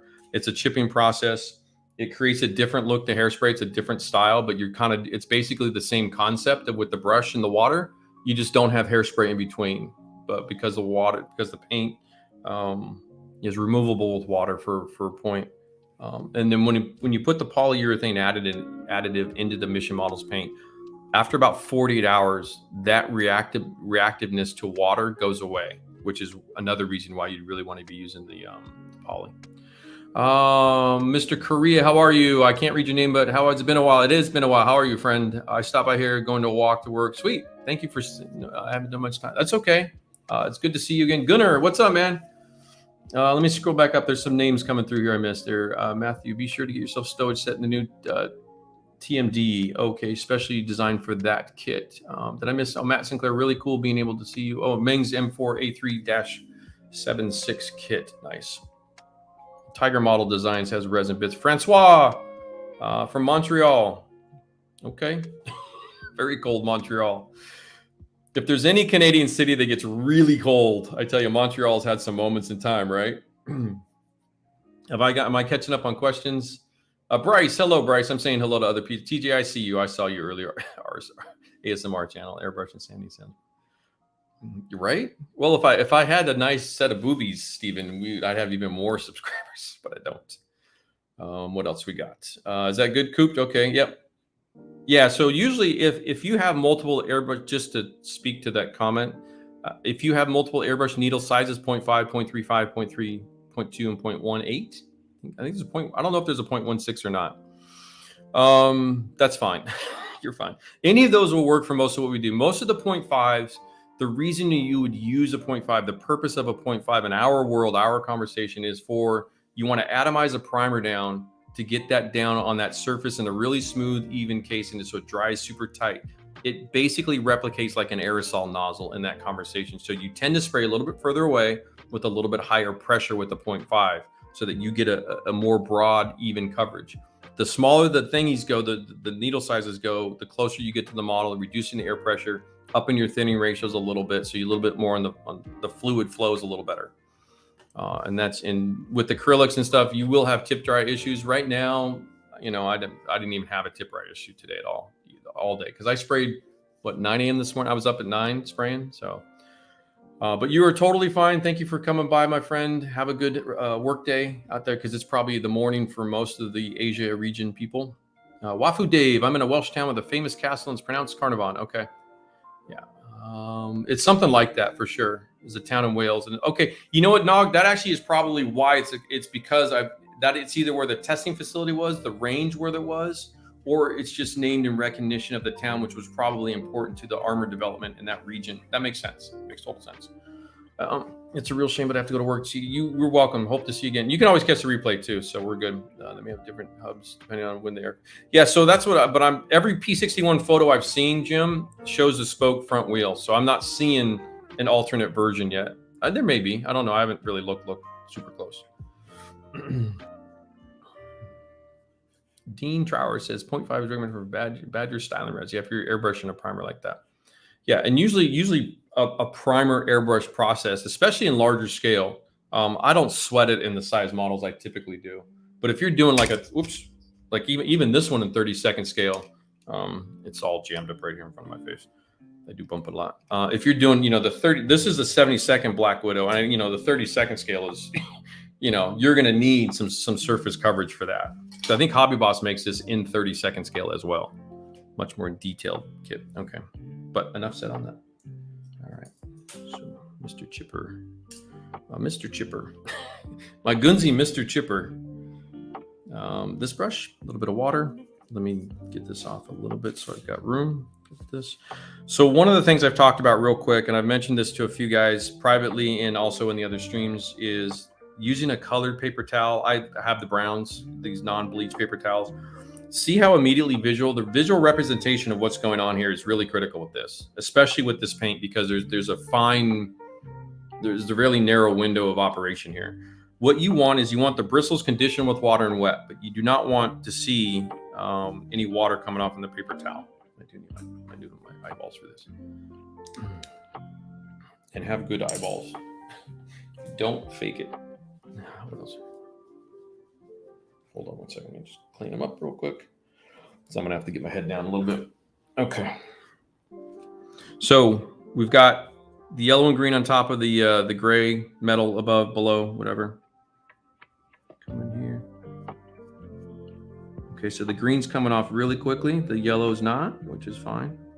And you can see really quick right there. So see how little water, in fact, it's almost not even wet. And this is probably too heavily chipped for, so the yellow's resisting the water, the green. So what I did was I probably did that incorrectly. I probably could have skipped the yellow, the poly and the yellow, because I want to get some aluminum chippings going. But what I will say though, is if I just back off my pressure a little bit, so I'm barely holding the brush in my finger. And that pilot chair is going to go right over this spot anyway, so I'm not super worried about that. And I can always respray that.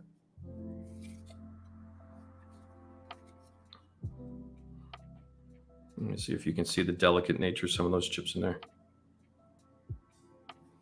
So the actual size scale reference, to the chipping. Now it's way overdone for a combat aircraft. I would probably not go quite so much.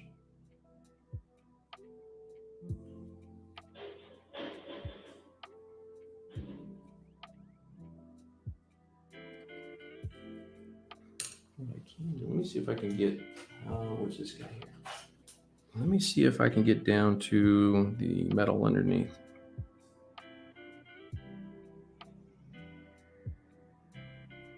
Because the poly and the yellows, that's tough as nails right now. Which means I probably shouldn't have put the poly in the yellow. Oopsie, that's okay. It's not the end of the world.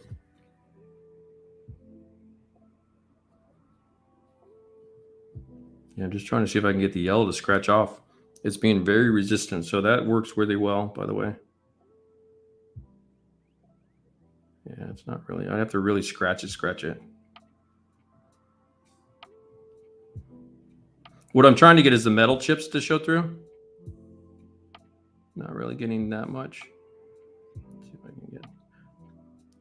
But it's not the edge of the world because you can always dry brush the other side. You can go back the other way too. It's no big deal. Or you can use a pencil too. That's no big deal. But from an experimental stage of. So probably what I should have done was just paint the yellow and green without the poly at all. I'm not really seeing the primer color underneath. But the chipping itself is fine. The actual scratches, it's a little bit too intense for combat, maybe. I don't know. We'll see. I'm sure there's.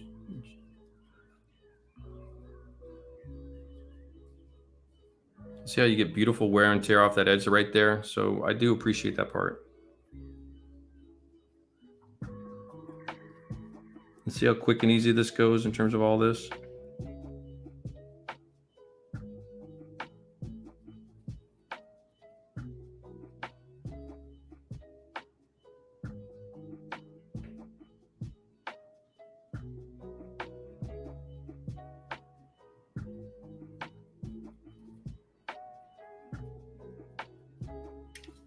So that's going to be too much, but I'm just kind of seeing what it's doing. And I'm doing the floors too, so I'm not overly worried about that. And the chair goes here. There's panels that go there. Let's take this guy. Let's see what we get out of this guy.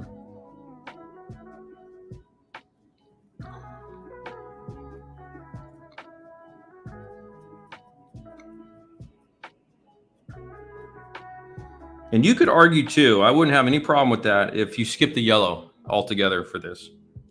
If you just wanted aluminum chips, which is kind of what I was hoping to get, and I'm not getting them. So I'm not crying a river, but actually that's really nice. It's a little bit worn out. That's been in combat for a while. But you can see how fast that goes. So you can see how important it is to be super delicate with this stuff.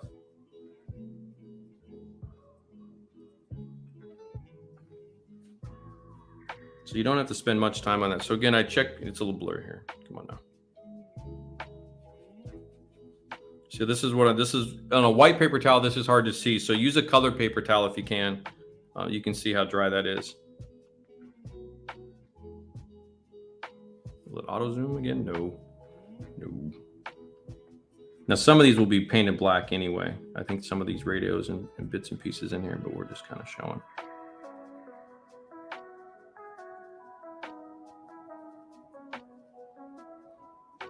So it's basically almost like dry brushing with water and kind of a reverse chemical sanding process, if that makes sense.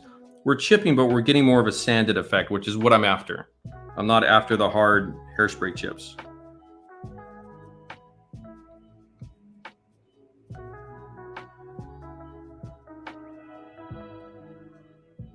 It's mostly just to show you brushwork, to show you the technique, show you how to do this.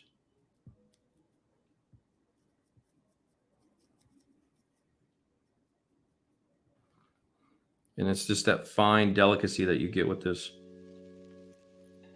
Like to get, can you, I don't even know if you can see that. Come on, camera. Work with me. Just get just a hint of that. See right there? You get just a super hyper tiniest little rub off effect. So it does pay in terms of the paint working that way. That's what I'm really seeing with the armor stuff too. You get a real nice range of hyper delicate stuff that is really difficult to replicate other processes in scale. Like you can dry brush with a pencil or paint on top, but in terms of like that rubbed off effect right there, this is the best that I think I've seen of any of the paint brands to be able to do that. Now the yellow does pop nicely, so you see it, which is fine, but I would hope to see aluminum, and I'm not. So that's on me. Let me see what happens if I can. Yellow is really, the yellow on the primer is sticking nice. So I'm going at this pretty hard. I'm putting some pressure down now. I just want to see if I can get down below the yellow. I still can't get below the yellow. Now I'm doing that on the radio because I'm pretty sure I have to repaint all these anyway by hand, or at least it'll have to be a different color. But you can see just that sanded effect anyway, just in the general context of rubbing stuff off. Yeah, that yellow's down there. I did a good job with that. In terms of its strength, I did fine. There's no problem with that. I did good. I'm not getting the aluminum chips. Do I have this? Let's see.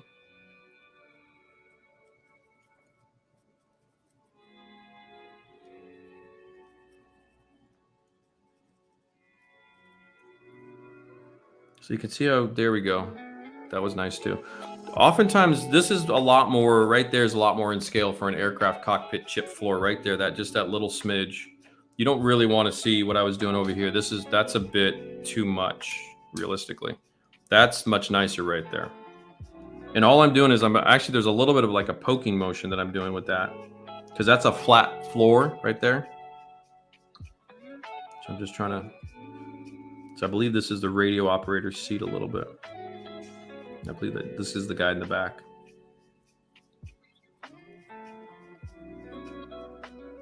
Yeah, because I think those two tangs go into those two holes, I think, and this actually goes this way, I think. Yeah, I think it actually goes that way. All right, let's do that. Let's see what we get with the pilot chairs. So what I'll do though is what you'll see here is I'll do the chipping like this. We're getting the yellow zinc chromate as a color. And then what I'll use that as a guideway to tweak some of those colors to metal. So we'll do a little bit of a dry brushing effect on top, whether I do it by pencil or paint it. So realistically, if I'm going to do this again, and I might repeat this process, I might do this one more time just to get it right. Not in this session, but what we may do is we may spray. We may do that. No, maybe not, because the other paints will come off too. No, what I probably need to do is I'll do another filming session with, I think in the wheel wells, where I'll do aluminum and then the green, and we'll do a 2-color to get the aluminum to chip properly.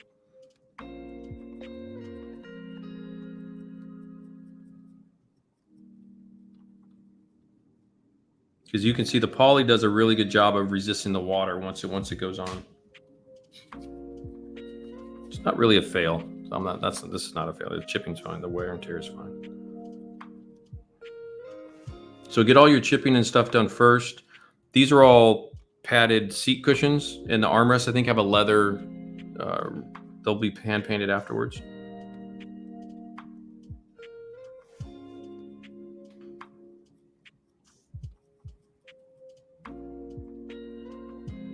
But I do like the color. I think the color over the yellow actually came out quite nice.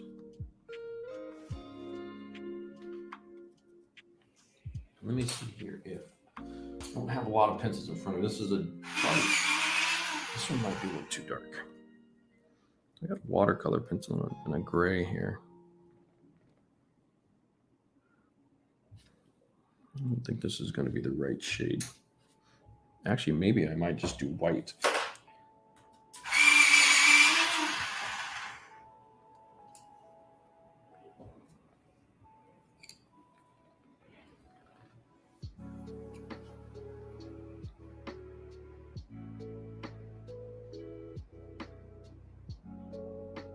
I don't have a silver pencil in front of me. Hold on.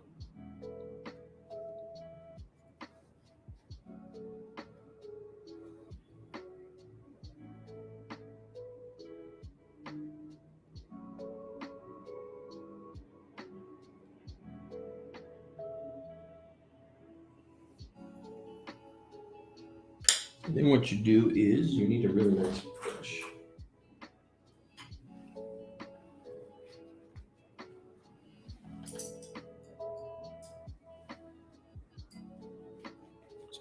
It's not flat enough.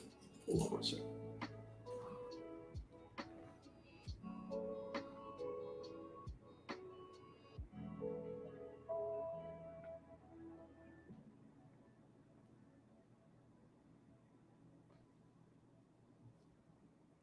So what you're seeing me do is I've applied a little bit of a watercolor pencil and a white to get kind of a metallic smidge showing here, and then you have to kind of wipe it back.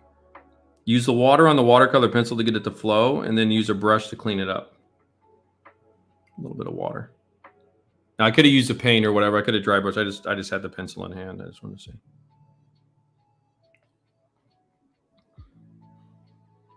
Gives a little bit more accurate chipping color.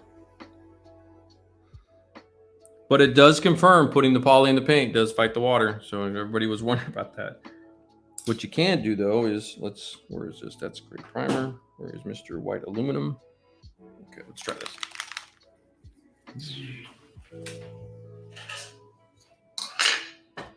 And we'll just do a little dry brushing.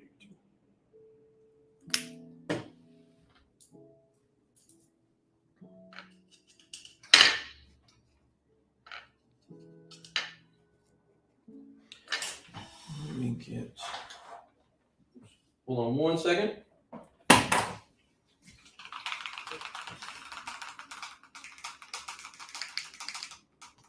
Come on, camera. Focus.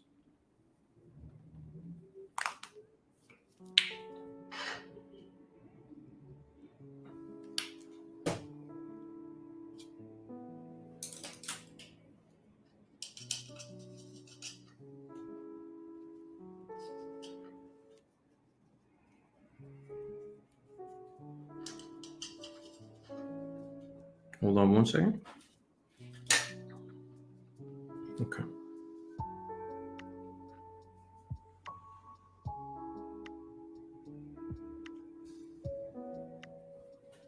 Come on, paint, work with me here.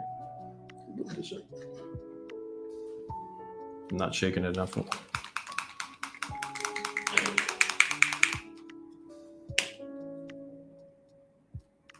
So I'm just taking a light gray, kind of a.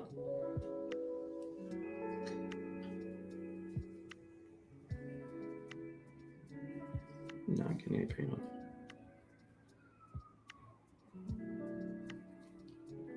Hold on.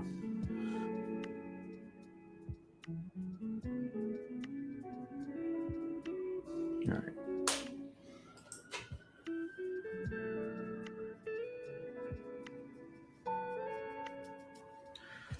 All right, hold on 1 second. Hold on.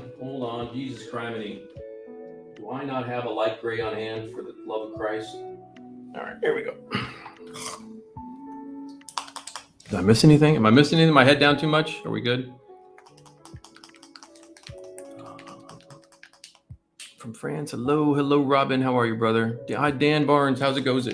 Colin, hey, what's going on? Stoked to see aircraft in the mix. Entirely trying out something like this. Okay. 50-50-ish mix of off-brand Windex and water.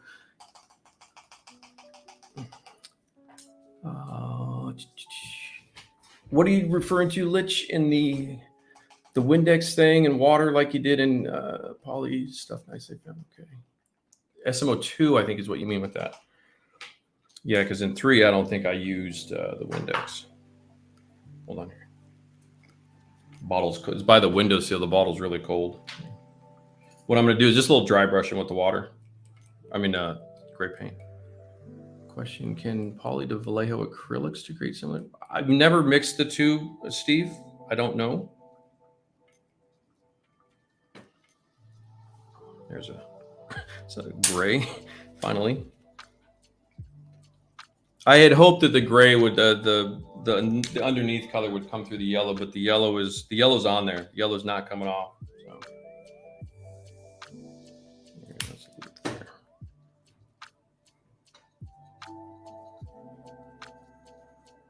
Which means the primer's not coming off, which means the yellow's not coming off. So the only chipping I'm getting out of this is the green. So this is, there we go. I should be able to. Okay, sorry about that. Little detour. What I'm trying to show is just like how do you switch back to dry brushing real quick.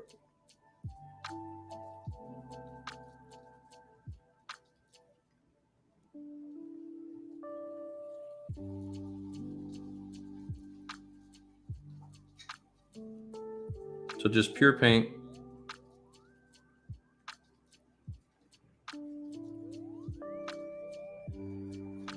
Since there's so much of that yellow showing, this kind of cuts it down. And then what I'll do is I'll do a little bit of oil work on that as well.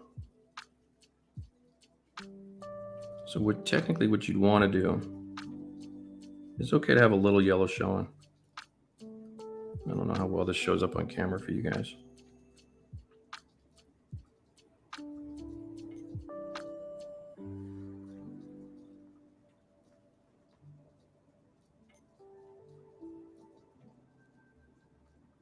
So I'm just using the exposed chips I've got already as kind of where things are going to go.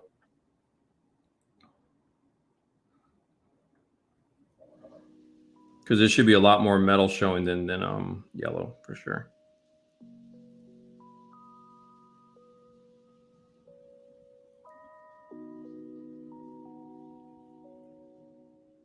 But you're not going to achieve that same delicacy that you did. In fact, you don't have to do a lot though, which is nice.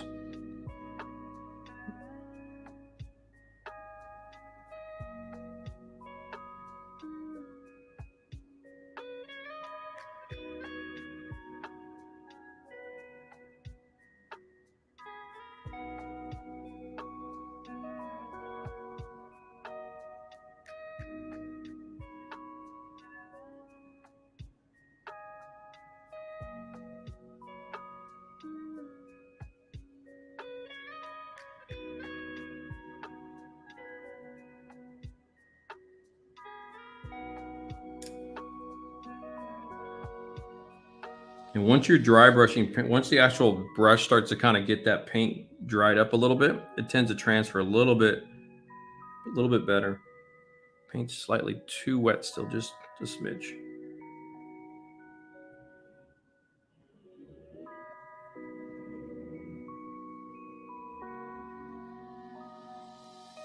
This is why I prefer gray. You're not quite seeing it yet.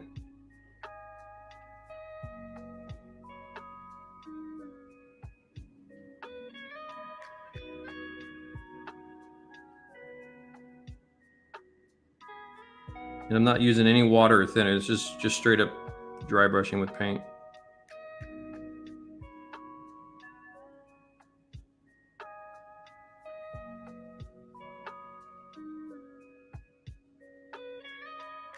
It's not really showing up on camera though. It's a yellow with a hint of gray. That's okay. So what you do is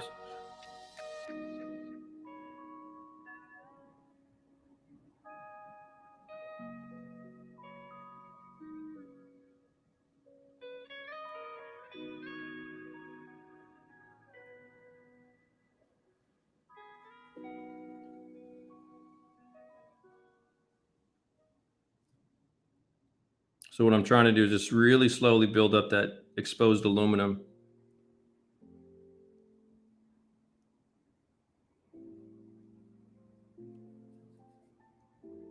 But don't worry, we will do this process 3 or 4 times in the course of this model, just building up the aluminum through there.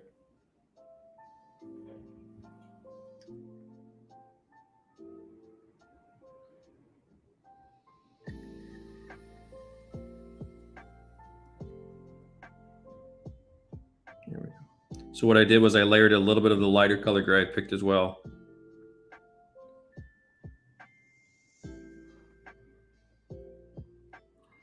That's actually not too bad.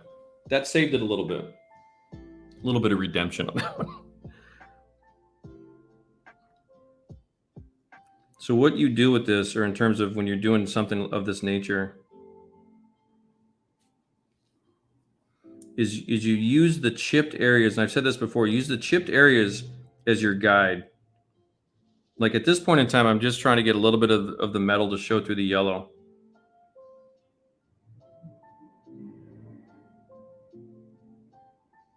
And you're leaving a little bit of the yellow exposed.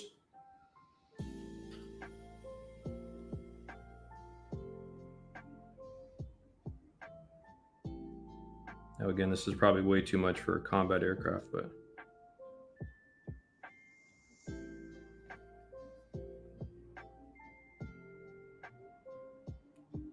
just using a little bit, just a careful step. This brush is probably a little too big for that particular spot.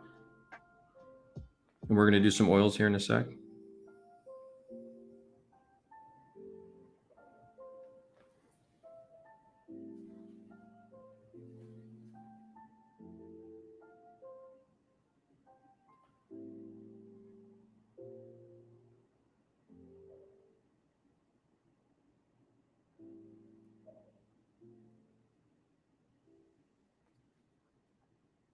My dry brushing, my brush is starting to come in now.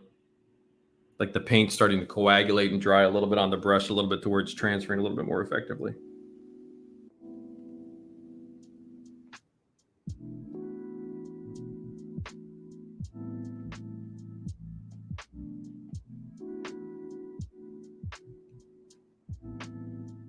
And if I got the aluminum to show up to the first round of chipping with the scrubbing, it would have been perfect. So again, it's a little bit of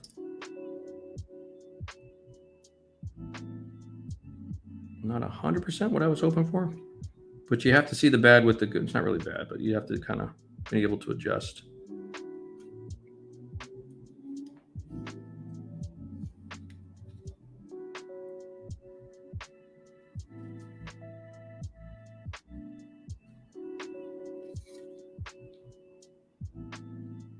So I believe that's the crew hatch door right there. They come up to the bottom, I think, or at least the escape hatch or something.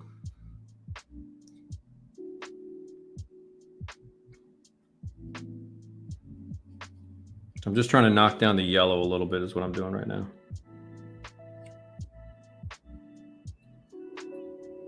And probably to you guys, it's just like a highlighted edge a little bit. You can see a little bit of the layers there with the yellow and the green. That's not too bad. Although it's probably in a weird spot. It's on the side of the seat. That's not going to be like whatever. But let's see, where's these dudes here?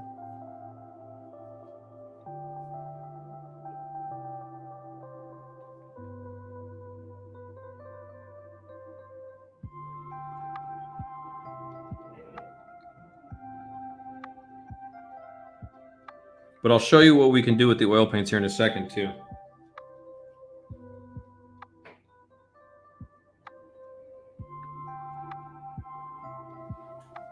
And again, you'll save all the fabric, textiles, secondary painting of like controls, whatever they are, you know, throttle quadrants, whatever. Save that all till after this is done. So all the padding on this style chair and stuff, we'll add that on top. So get all this stuff done first. I'm just slowly building up the exposed aluminum. Trying to use the yellow as my guide here. And usually effective dry brushing like this at this scale, you're going to want 2 or 3 passes, if you will. You want to kind of just build that up real quick. You don't want to try to like slop that all down really fast.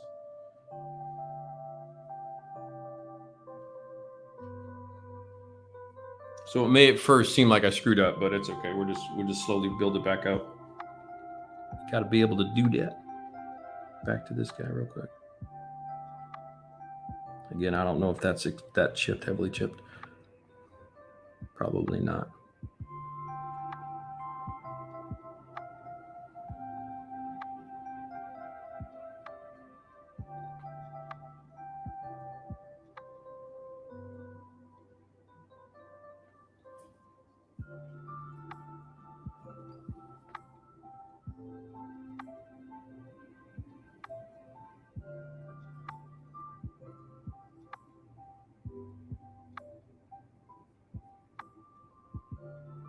Just trying to knock some of that yellow back down a little bit.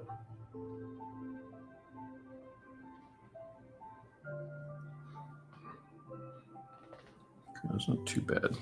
That's okay. That's good. What do we have over here? These guys probably need a little bit more work. So that's going to go, let's see.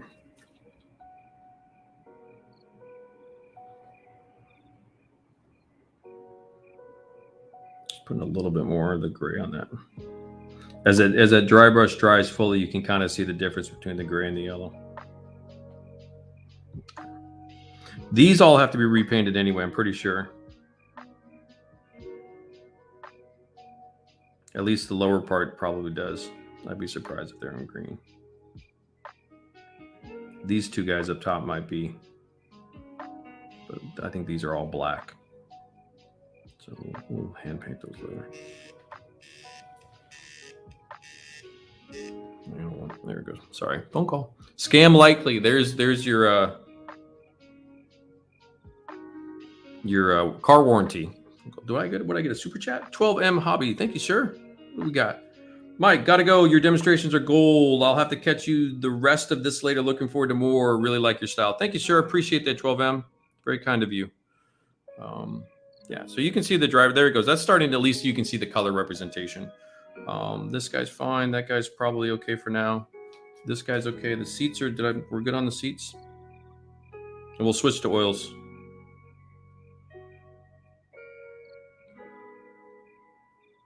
Because you can see, so what I did on the seat intentionally is see how it's a little bit more yellowy. In other words, I let more of that primer show through.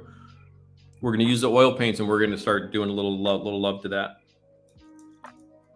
And then what I'll do probably in between is get the cockpit sides done. Figure out the Edwards stuff to see what I can use and what I can't use, and probably push the cockpit forward a little bit. Get all the sanding and adjustment done to make sure everything goes together. And then get the intakes sanded properly. The cooling intakes sanded properly for shape. Correct the shape in that. I have no problem brush painting an aircraft. I probably have a project like that planned for the future, Marino, because that would be a fun experiment to see how that goes. And what I mean by brush painting, or what I'm thinking you're meaning by brush painting as well, is hello, Zal. What's up, man? Is to in the mecha style, do the aircraft in that Japanese science fiction machining Krieger mecha style, like what I did with this dude. You know, is to maybe aircraft paint something like that. That could be fun. And not so much in the perfect camo like the guys that paint Humbrol or some of the Japanese painters of aircraft brush painted to me acrylics are like an accurate camo. But it'd be fun to kind of mix styles up. That's how I would do it. Oh, Zal has got the COVID. That's no good, brother. Hopefully you had some vaccinations that you got a little bit of protection with that. I know my family was going through that too. My niece got COVID at school and put some of the family down. But they're all vaccinated, so it was just like having a bad cold. What's up, Bryce LeClaire? How are you, man?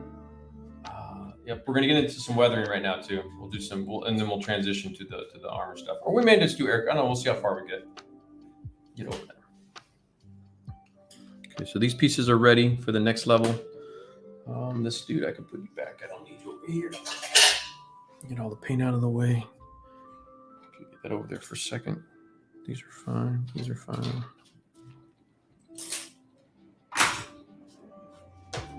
Let me just re-straighten up my bench for a second here. What I do need is I need a thing for thinner. I'm going to switch to this guy.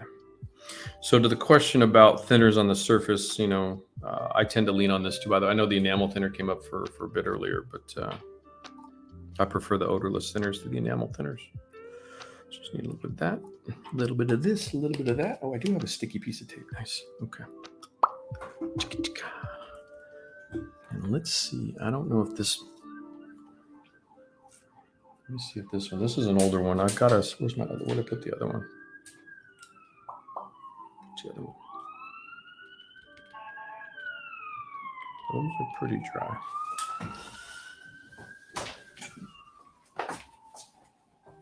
Put that other one.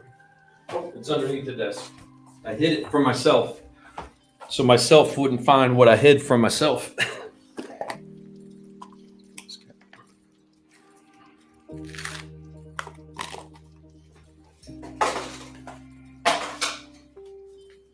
Okay, switching to oils. Switching to guns. Switching to guns. Oh, Mr. Spammer dude, later, bro. Block user. Yeah, we're not putting you in timeout, dude. You're out. You're out, my friend. I know what those are now. Can't catch me out on that. What's up, Joel? How are you? I've been a rough week. Yeah, no, I'm sure it doesn't not fun. Do you have the aches? Do you have the bad stuff? The bad aches and pains? Let's see. These guys pulling up the oil brushes over here. We'll need this guy for sure. Probably just 3 of those and then 1 other blender. Just do this guy here. Okay. Still doing the KINGART affiliate thing, guys. If you guys are looking to pick up brushes and oil paints and all that kind of fun stuff, that link is in the description down below. Got to do my chores. Greetings from Sweden. Yes, welcome. What time is it there? 1:52. It's still sort of almost midnight. Not quite. 10 p.m., 11 p.m. Well, that's not too bad, Zal. I think you'll be okay. I think you will survive. You're tough. You are tough, my friend. Okay, we'll get that. Look at that. Okay, so let me get my oils prepped. So I'm making a transitional shift of products. Go through this over here. Let me show you real quick. Ooh, don't move that, dude.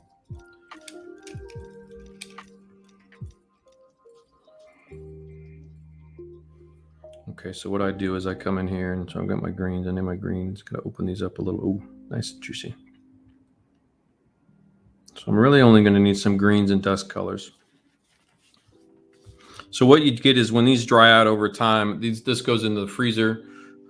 This is a couple weeks old now. What you get is that, see, these are pretty dried up over here, but I can still get some color out of them. So I'm just kind of pushing through the crusty part on top so I can get some fresh oil underneath. Yeah, these are all still good. A lot of still good stuff. So train, I don't know if the train guy's still here, but he was asking about this part. I can show you some stuff here. Let's get this one. So what I'm going to do is I just kind of go through, and it takes a second to kind of prep this. I need to put this dude over here. So for oil paint work again, so I'm using the colored paper towels to see how wet my brushes are when I'm using a clear liquid like water or thinner. And then with OPR, using the white paper towel so I can see what's going on with the brush with the actual thin paint. So there's a slight difference there, which is why I use the 2 different paper towels.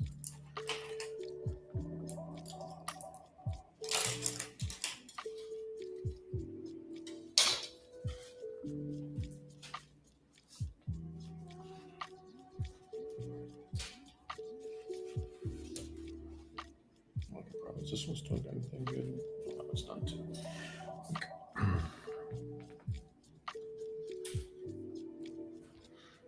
Get that going over here. Okay, so what I've got is got all that.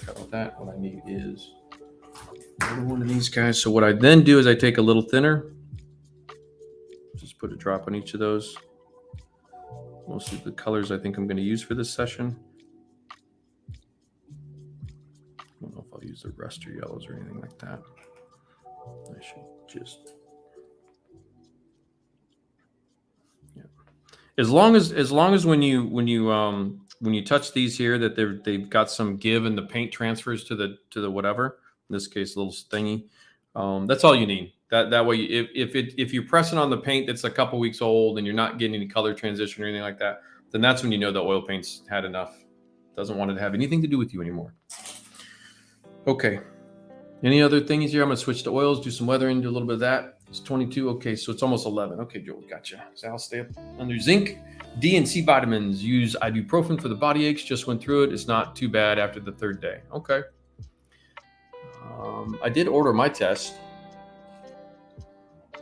Some of you outside of the United States, I think the U.S. has offered free home tests so we can see if we have it or not. That has, at least I've ordered mine. So we'll see when it shows up, which I thought was pretty cool. It was nice when we get to that point. Cannot imagine any of this being fun to deal with from a governmental level. This has got to be an absolute nightmare, right? Can you just imagine being on that front line? That has got to be a shit show. All the red tape, all the bureaucracy, all the, everybody's opinions about what's what and this, that. We're cool. Thanks. Okay, we're set. First thing you do with the oils. I need my eyeballs. Condition your brushes. So get a little thinner. Wipe it off. These are because your brush has been sitting there for a couple days, whenever it was. Just go through, get a little, just gets the bristles kind of ready for it. I've got these two will be my blenders. I've got the red one from my sharp blender, and I've got my little chisel one here. It's kind of just like a little general blender. And I've got 3 color ones. So I'll have a green one, I'll have like a dirt, tan, dust one, and then I'll have like a grease, grime one. And that'll be the gold guys here.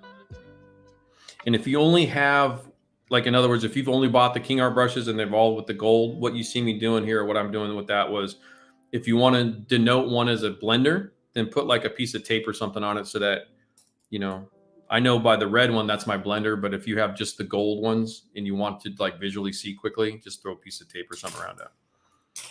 So that's what I had done. I should take that off so I don't confuse anybody with that.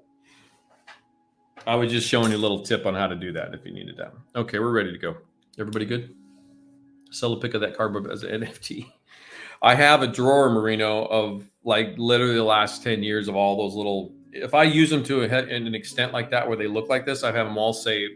What I think I'm going to do, and this could be a good contest thing or some sort of, maybe when we hit 10,000 subscriber things or something, is maybe a giveaway where I'll cut them out and maybe frame it as like a collage of all those put together, kind of a cool thing, some sort of cool, unique RSP, Jimmy Jam love thing, whatever, I don't know. We'll figure something out. But I've saved them all. Yeah, that would piss me off if I lost my sense of taste. If I lose my sense of humor, we're all fucked. But if I lose a sense of taste, that would really make me mad. How's it going, PK? How are you, brother? Frederic, very interested to see how it's possible to switch between different techniques and painting style and type. Yep. Yeah, I'm trying to show you guys kind of like if I'm attacking this. Again, remember, this is the first aircraft I've done in probably 15 years, realistically, 10, whatever it's been. I'm just showing you a transition of products. This is a warm-up. I'm going out for a jog. That's all that this is. So don't sweat any of this stuff. And I'm just having a good time. I don't know what you guys are doing. Okay. We'll start with kind of the floor area here. So I'm going to go light to dark. So let's so just imagining somewhere in the South Pacific, or, if you're going, I think the first ones were East European theater as well. These did fight against the Germans along with, but dirt gets on the boots and all that kind of stuff. So let's put some dust down. So I'm loading the brush up. You can see how it's nice and if the camera's going to even do its thing. You want to focus, my friend, or are you going to sit there and there you go. Thank you. I have to like get the camera to do its thing. So you can see how these are a couple weeks old over here, and see how easily they're still colored. Boom, done. I mean, that's perfect. You just want real easy color transition. I'm getting my white's getting a little messy over there, but there we go. I want a little bit more of a gray, whitish, dusty color there. Okay. So you can come over to the paper towel. So I'm using a visual check. Very easy. Want a little bit wetter, so I add a little bit thinner. And this dude here. No need for a varnish or anything of the sort. This is acrylic paint. You're putting a solvent paint down. So just come in here.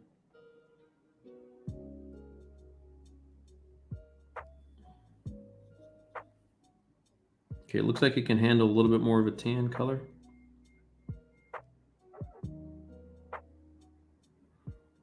I'm just applying it around the ribbing, kind of a...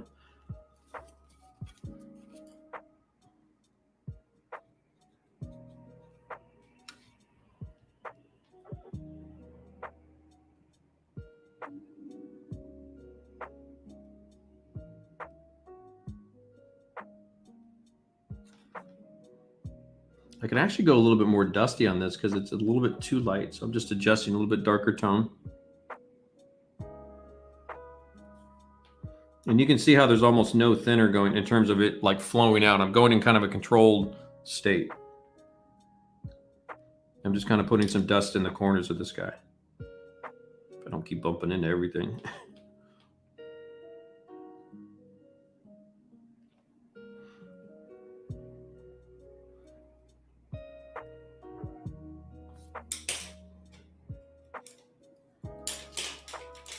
So the red one's the blender.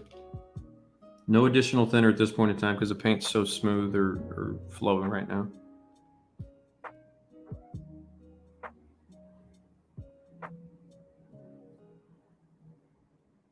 So remember, this is all going to be glued up in here as well.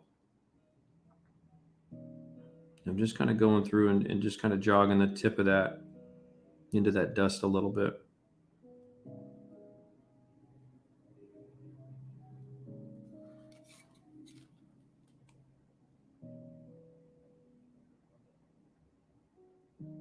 And this just adds kind of that initial layer of like, just kind of general usage kind of collection of like, not really dusty, but it just, you know, stuff gets dirty in the corners. That whole idea. I mean, I vacuum once a week and it's just me and no dogs or nothing. And still get like dusty. I'm like, what is going on? So you imagine. So when I blend, okay, focus, come on, dude, work with me. Okay. So watch the tip of the brush. What I do is I kind of jog it into the edge of that application and then pull it and spread it around a little bit so that I'm leaving what is essentially a pin wash in the corners. So I'm kind of tackling two birds with one stone, if you will, versus just applying a pin wash around all the details in the flow state thingies, what you guys all love to do. What I'm trying to do is kind of get just a dispersion of the elements in terms of, you know, the earth effects onto the surface of the vehicle. In this case, it's a cockpit floor, but the same principle applies to literally everything I do. And somebody, I saw I apologize. There was a Sotheby question. I saw that in there. I'll come back to you in a second. You're right. On page whatever on the shoulders of that dude, I did a little Windex rub, and I apologize. I forgot that I had done that. I didn't mean to miss that, but I did see that. So this is where things are starting to come alive a little. We were past all the grumpy stages. We're kind of into the sexy part of the movie now. We're getting the fun part. So just bear with me as we kind of just go through this. And I'm doing this open construction because I think, you know, obviously if you were to close all this up and put the seats and pipe, you know, you can have a lot of trouble. So do this in stages. It's the drag of doing aircraft. As you can tell by the tone of my voice. Armor and Gundams and all that stuff, you can kind of do this as you build it up and collect it. But with aircraft, you have to kind of do it in stages effectively, which is no big deal. Just giving you schnitzel pie. So you can see the glint of the light of the wetness. That's how little thinner is being used. It's just there's a little bit of residual on this. There's a little bit in the paint.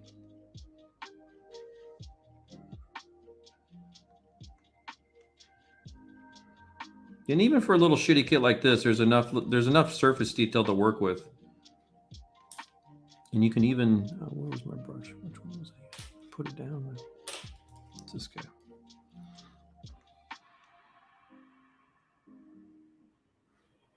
Let me go a little, I'm going to darken that up just a smidge. I'm just mixing a little bit of a darker tan color on my brush. So when I go over the aluminum parts here, just darkens it up a little bit. So again, don't forget that this is actually the corner of that's actually the corner of the fuselage what I'm putting dirt into a little bit. So there's no vertical wall against that. See how I'm just jogging the edge of that color in there a little bit. Wiping a little bit back to show just a hint of the yellow underneath.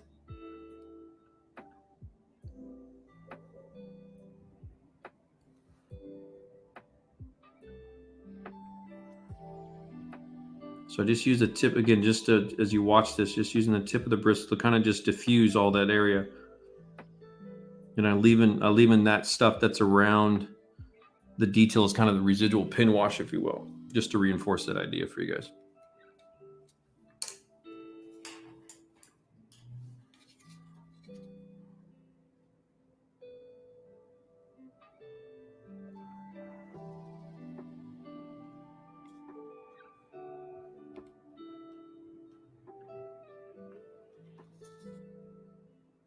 And usually I'm not holding things quite this way. I'm just trying to make sure that you guys can see up close and personal with the application and everything like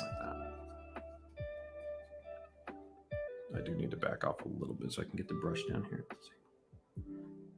So I'm just applying a little bit of the dust, and I'll stick my head up here in a second. We'll start answering some questions and stuff because this is going swimmingly, as they say. Now it's probably too much. You know, in terms of that, actually, that's up here is not too bad. That's probably enough color. Here it might be a little bit too dirty or dusty, but that's okay. I'm just kind of showing you. Now I'll show you I will show you how to correct that too. So give me a second here, and we'll correct the dust as well. But see how I just diffuse that? Let me zoom back in for you guys. See how that's diffused right in there? So that's a really quick, like if you actually study that and go back and watch that again, that happens really fast. Like none of this is time consuming at all to belay those fears. I just keep cleaning the blender off occasionally, wipe it all the thinner back out. I'm jogging that tip right up in there. So just kind of, see how it just easily diffuses that? I have to kind of show you a little bit here. And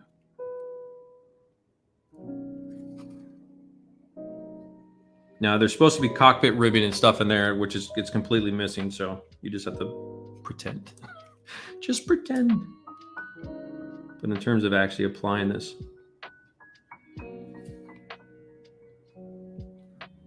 so just real quickly, just a little coffee shake jiggle in there.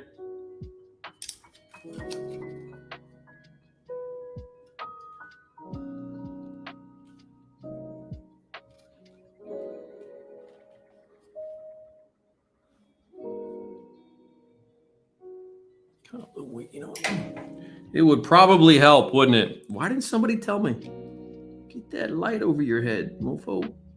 Okay. But see how nice that blending goes? See how quickly that is? See how easy that is to do?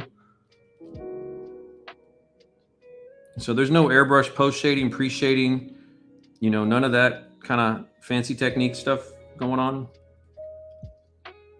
The wing and the oils down. Don't stick the wingtip in the oil palette. That's a no-no. Just see how I get just a little bit of kind of discoloration up along that cockpit side. Again, this is just showing you technique, realizing that the aircraft itself is missing all the goodies. Don't stick the plastic in the oil palette. There you go. Now you can see. I was like, wait, why can nobody see? I'm an idiot.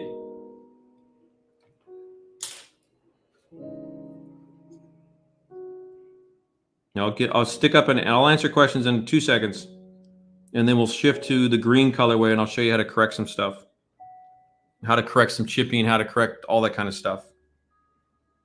But you can see right there around the base pedestal how that's still drying. Here, let's do that. We should do this too. Do a little hair dryer. But we'll get to the really fun part of this with the color shifting. And then also, to be clear, because we haven't got there yet, just save all your dark grease and grime till the end. So for right now, there's no dark panels. There's no dark panel lining. This isn't the Spanish style of doing that black first and all that. Like, it's a totally different look. So let me catch up with you guys, and then we'll keep going here in a sec. We're good on time. We may not get to the armor, which if anybody really wants to see armor, I can. I'll have to stop short, but let me go back up. Okay, so yep. Let's see here. I see. Okay, I'm back up to where Zal says hello. Damn virus. Yep. Get well soon, my friend, for sure. Thanks, Paul. Thanks for having to go. You got it, Paul. I hope you feel better. Yep. Okay. Paul says good night, Paul. Take care, man. We'll see you soon, Paul. Thank you. Thank you as always, my friend. You're very supportive. Okay. Adjust that back. Eric, question. Can you also use? Yes, you can. I've used pigments in the past. The only reason pigments, Eric, I would say as the scale goes up, 48th to 32nd, then it gets a lot more capable. At this size, in a cockpit like this with pigments, I mean, it's not bad. Don't get me wrong. It's just, if you're good with pigments, you're going to be fine. If you're not, it's going to be a bit of a struggle. And it might be too much. Like, I'd really want a subject that really like a North Africa fighter or bomber, like a Havoc or a 109 or something, or a Warhawk or something would, maybe be more applicable to that. Or an old derelict aircraft for sure could use more pigments, but I'm fine with the oil color myself. Man cave. Hey Wayne, what's up, man? Here you go. We're doing it, Wayne. All for you. I don't know how far you got, but yeah, we've gone through the painting, the chipping, real quick stuff. I put poly in the yellow over the aluminum gray primer, and the yellow didn't come up. So I had a little bit of a hiccup if you missed that part, but it's no big deal. We're gonna just pretend. What else did everybody? Okay, sweet. We're caught up. Yeah, get better, Zal. You're fine. Just rest up, man. Enjoy the show. We're here for you. Kyle, hello, Kyle. I've not seen. Have I said whatever? Anyone else think? Okay, yeah, I'm back. I'm caught back up. Page 80. Hold on, Mister. What's your name, sir? Lich 04. How are you? Okay. So let me zoom out a little bit here. So Lich 04. Okay. Oh, okay. I see. Yeah. Okay. Right in there. It's right back there. I won't move it right now to pull it over here, but so what was going on here for that? I think what I was doing was I'm not sure if I was doing. I think what I was having was okay. So what happens sometimes? And I think what I did was I believe I haven't read this. In fact, two techniques working in harmony. Okay. It's probably one's a teachable moment. I think is going on. I'm just reading the text really quick. So the Windex, which is interesting, not flooded with the Windex, going with a light damp. Interesting. Okay. It was interesting that the mission models reacted to the Windex and came off okay. But it was a tone on tone chipping. Nowadays, with how I understand the water with the chipping and stuff like that, you could probably skip the Windex altogether because I think the water that's in that mixture is probably what's actually really working. And the fact that it's like that's weird to say. This is weird to say. The water was diluted 50 with Windex, so it's like half strength water. I don't know. That doesn't make any sense. Water's water, right? But I think what was going on is probably what you're seeing is the water is really reacting to the mission models the way it was. And all the black parts is black primer, which is catalyzed, which is why I never had a problem with this project in terms of, when we go back to the original, when I was trying to explain to a lot of things about this paint in particular, like this kind of look. I'll put these down here. This delicacy that you get. Let's see if the camera will give me a nice sharp crispy. Is that giving? Yeah, that's kind of crispy. But the pictures in the book too, these are DSLR photos, but you can see that real fine type of chipping this is all mission models. So you can see and you're seeing it in here with the aircraft as well. So that's probably what was actually happening, Lich, it's probably the water sanding off the same way I'm showing you here. More than the Windex part. So if it was just me doing that again, I would just probably not put because the Windex has no relationship to mission models. That's an ammonia-based product that's really for the Tamiya paints, but that's also my first official mission models paint job. So it's probably in a transition of knowledge, if that makes sense. That does to me anyway. Yeah, Eric, I'm with you. But that's kind of how I play that, Eric, too. Is like if you're doing pigments with this,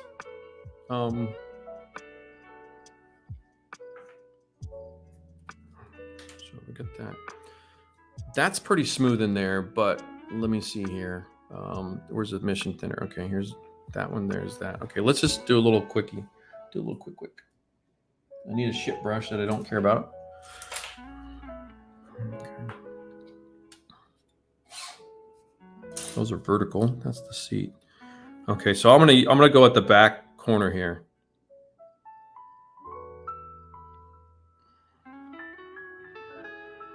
This is pigments.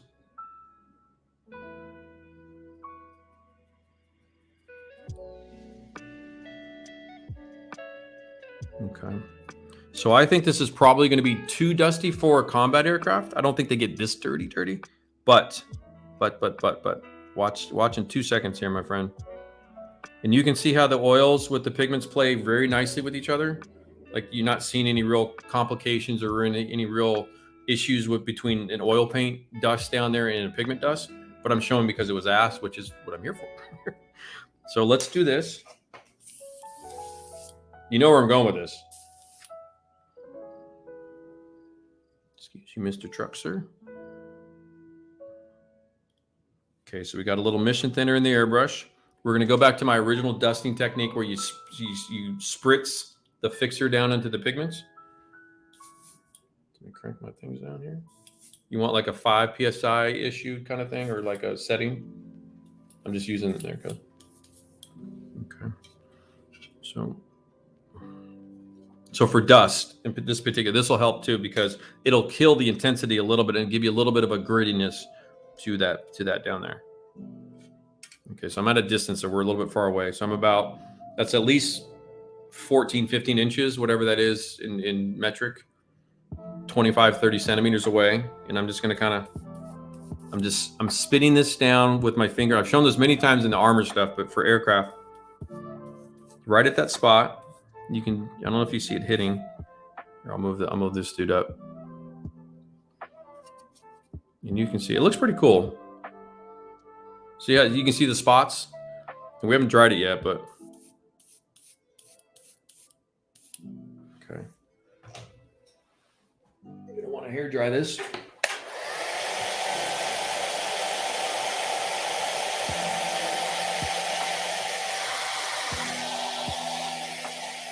And I bet you if you didn't know, you may not be able to tell.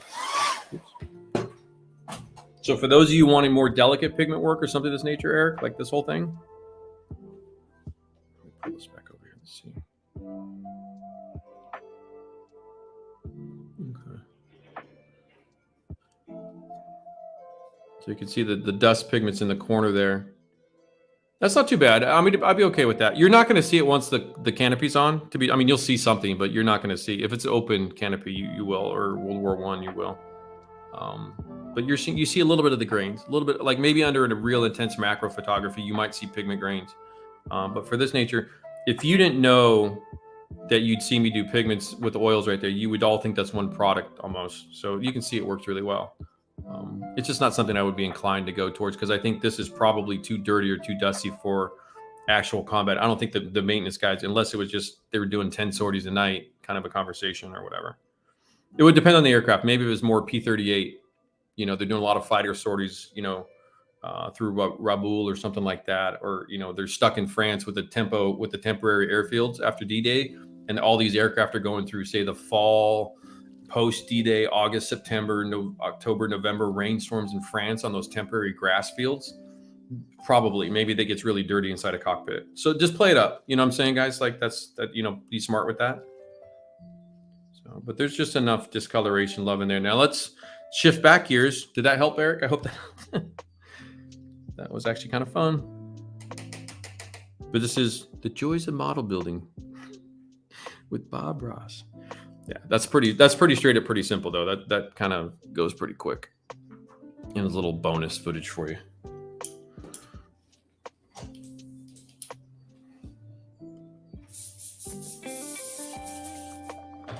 Being that was all mission models, paint, base colors, thinners, as a fixer for the pigments, it all works perfectly fine. And also, you can go straight back to oils as well, by the way, which we will. We're going to do right now. Okay. Back to the action. So, is anybody crying for armor? Because I'm just going to push on this. I think if that's fine with you guys, even I can change the text on the video later. Yeah, actually that looks pretty cool, to be honest with you.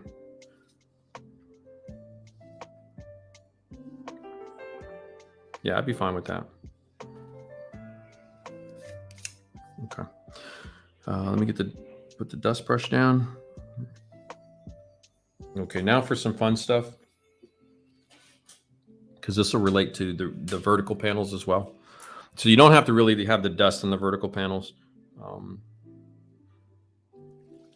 Okay.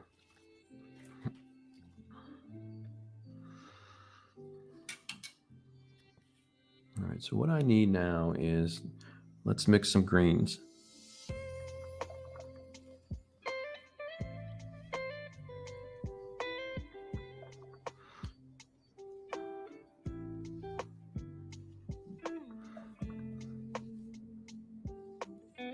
So this green over here that, whoops, you guys aren't even seeing that. My bad. My bad. Okay, on the oil palette here. This is kind of a sap green, your grass green, your sap green. It's a real pure green. That's a KINGART color. This is the 502 faded dark green or whatever it is, or whatever they call it. That's a bit on the dark side.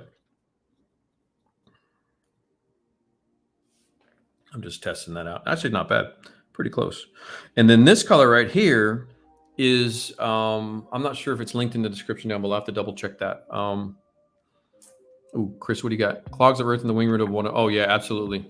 So I think there is plenty of definite reference for, just make sure you guys, because I think for aircraft more than the armor tank guys or guys that play in the dirt more, it's more common and more understood. I would say just, you know, with reference of research for aircraft in particular, for putting dirt inside and all that kind of stuff. That's, you know, just do your homework, you know, do your homework, guys. It does relate to me, in my opinion, in terms of the theater, the time of year. It's the same conversation. Nothing changes between armor, aircraft, ships. The theater, time of year, location, region, all hugely important for the weathering in terms of, especially, you know, dirt effects of this nature. Say if you're doing rivercraft or Vietnam era, you know, river boats, you're going to have residual dirt and grime on the plank surfaces, or the, you know, all that stuff, because it's just, so you got to be conscious of where you're going with everything. Now, a battleship, maybe not, but something else. But I'm trying to find certain scenarios. And then you can see on the paper towel, if we zoom back in, see how dry that is? So there's no bleed off. Perfect. So let's see how well I've done here in terms of the colors. But now what we're going to do is let's start playing with the actual color of the green.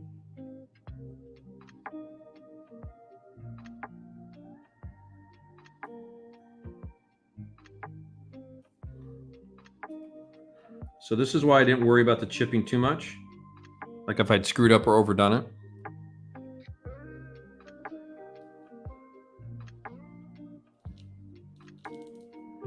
Like especially back up in here. See how just by visually getting close enough and color matching,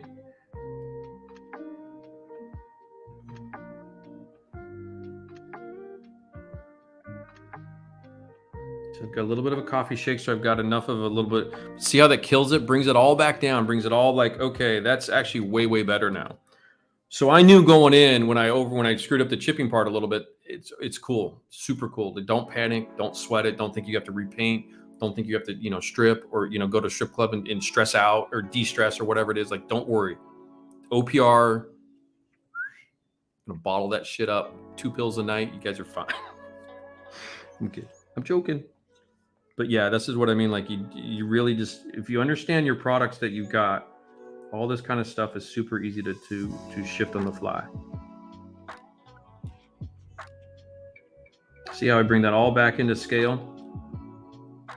And you all thought I was effing up, didn't you? No. Rinaldi was just doing a teachable moment.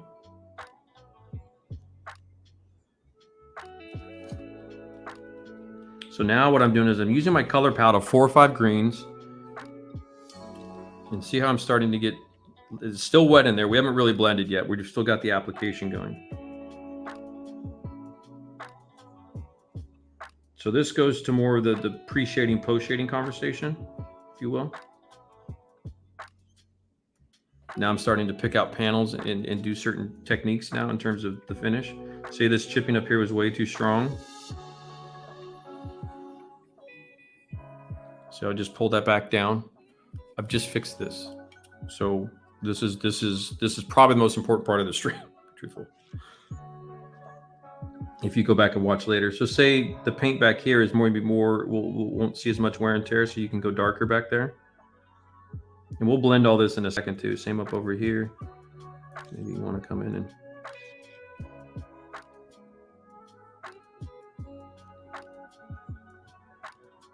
just really pushing some of the colors a little bit just to show you. And this is why I put the dust down first, so that I can put the darker, knowing that the green's a darker shade than the dust tones. I can get a more convincing look. So now, with all of this applied,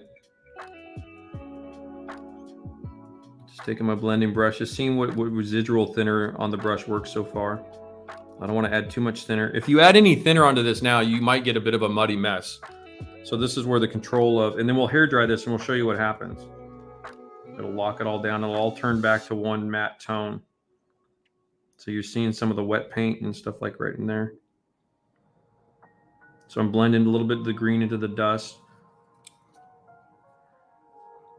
So this for Chris and Lufram and you guys, this is going to be kind of where the money, this is the money shots right in here for you guys.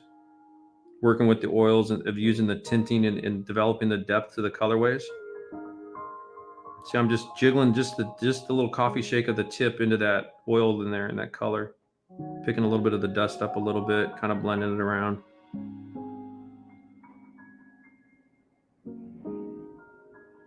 So you don't flood the surface with new thinner. You just want to have just enough thinner just to move some paint around. And if it gets too wet and floods out, then wipe it on the paper towel, unload it. Again, the red one's the blender. That's what we're doing. So now I've got between the dust and the dark green. See how that just kind of works together now?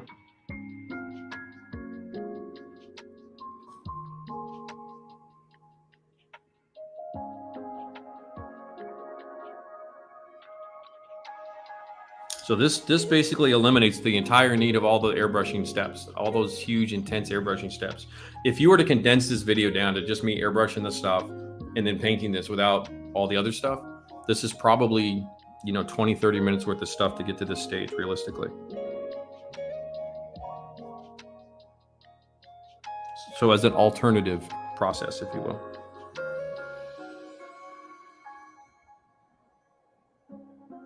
Just a little coffee shake jiggle in there. Gives you just enough of a little. So you can see how I use, oops, I was off camera a little bit. See how I'm using the greens to kind of start to rebuild this up a little bit. Switching back to the green brush.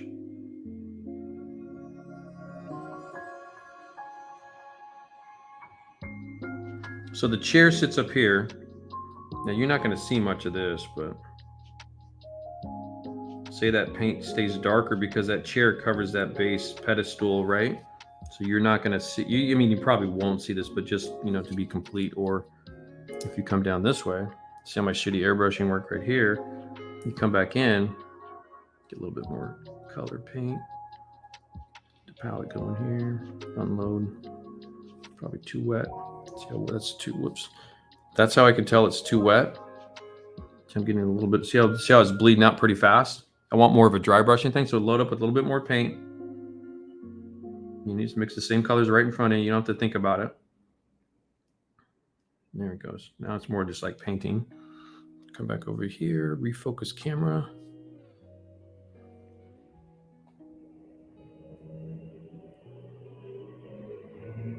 Still a smidge too wet. Get more paint. There's enough thinner on that brush. Unload it. Let's pull some of that thinner back out.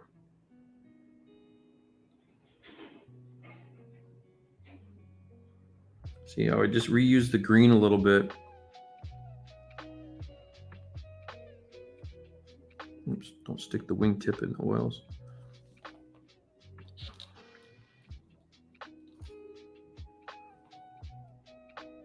So let's add a little bit of like discoloration along the cockpits. You know how you guys will normally airbrush kind of the pro shading or the darker tones? You can do that with the oils as well. Say it's darker at the under ledge of the cockpit sill. Maybe it stays a little bit darker up in there. I'm being a little sloppy, but everything's kind of in my way, but it's okay. Get that up in there.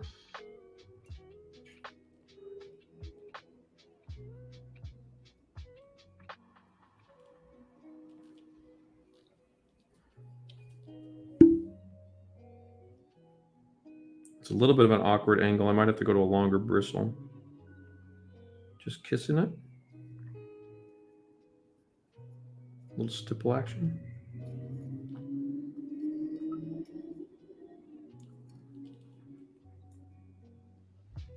Now you'll never see this anyway, so it's no big deal, but just to show you.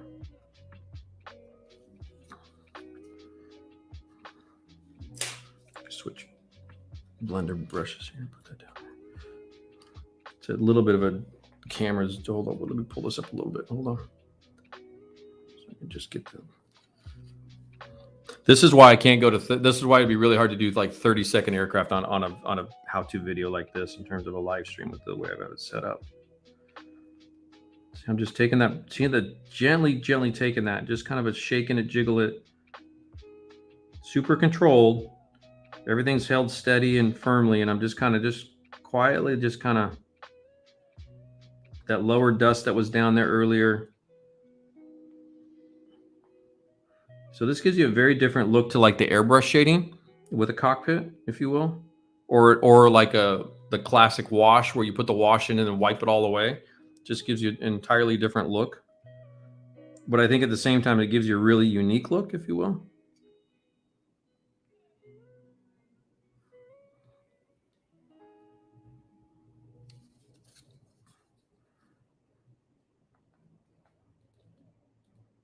Trying to do a good job of keeping everything on camera for you guys. I think I'm doing okay.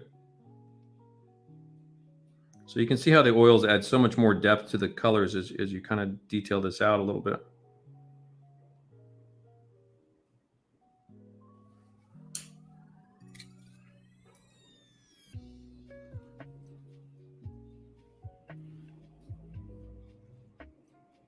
Now I'm probably spending too much time on this now at this point in time, because you're not going to see a lot of this, but let's do a little bit more for you. Just say that's under the base of the chair. That's going to darken up a little bit.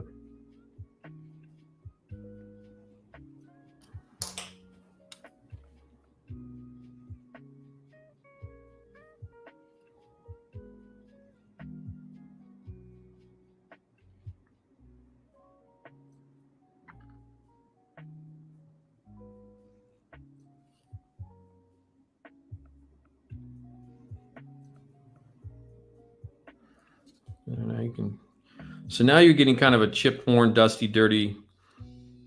I could probably play with this spot just a smidge more.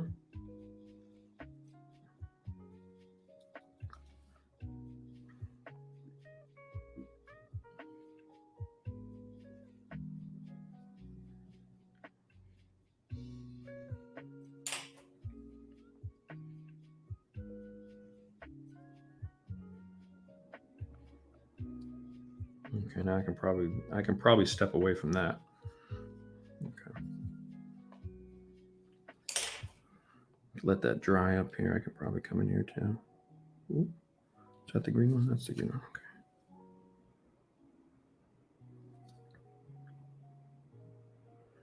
Add a little bit more variation, discoloration. And that'll dry up fine too. Once it dries, it'll be okay. But you can, I'm rotating that so you can see how wet that is. And that's what you're looking for when you apply a lot of this stuff. And then what you do is when you're kind of at a set point,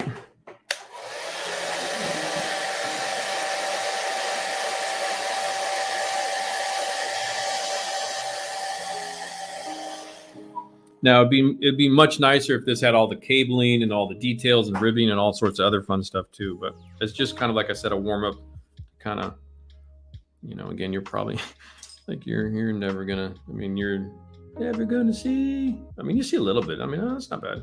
That's pretty good clarity for an old shitty Hobby Boss cockpit. So it's worth it. It's worth it. Defend that. So let's go over to El Mr. Cito. Same idea here. See how that's just kind of meh. That's a little meh. Did I miss anything? I have a photo clogged with dirt. All hail the coffee shake. We never make mistakes. Nobody does. Yeah, just happy accidents. Mr. Ross. Okay. Where's my green one again? Okay, so you're just using the same.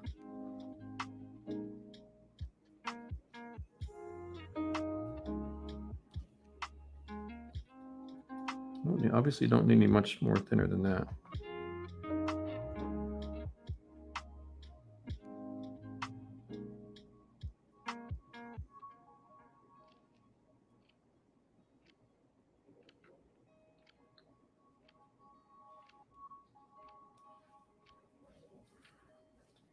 Oh, this brush has a little bit of like a booger on the end of it. Zoom it down.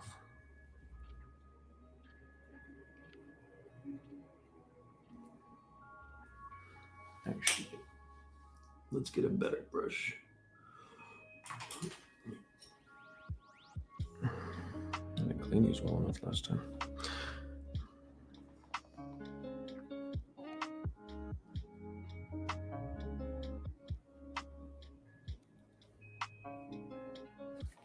Some of these brushes are getting long, and I've been using them for 5 or 6 months.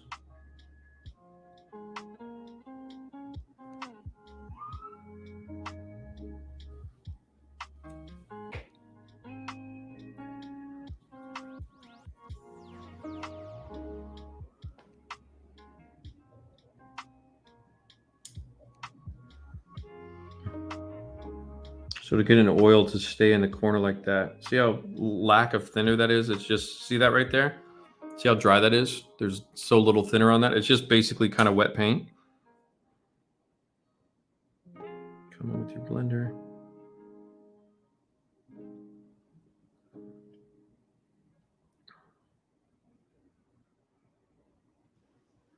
So you can see, even if you think your color is a little bit off and stuff like this, on small pieces like this, you know, you can just quickly adjust without too much difficulty.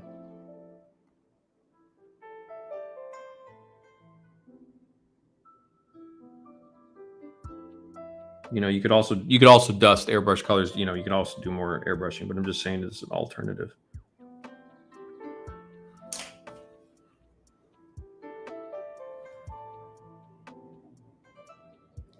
So usually also you should remember too, the more a human will touch and contact the paint with their hands or whatever, you're going to get a smoother, darker paint color out of that. So if you have a lighter color down first, this is kind of a blended dry brush, if you will, you know, where I've applied a little bit along the edge of that and then come up under here, challenging with everything in my way, in my face, but just kind of taking that color there. So I've got a little bit of that kind of patchiness of the lower color showing through.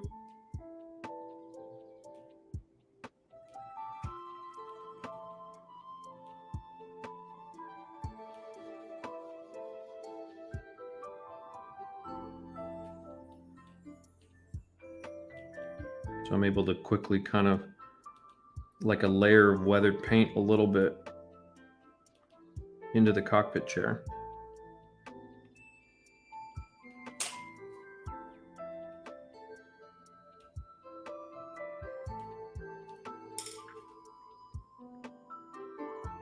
See how dry the blender is now? The blender is almost bone dry.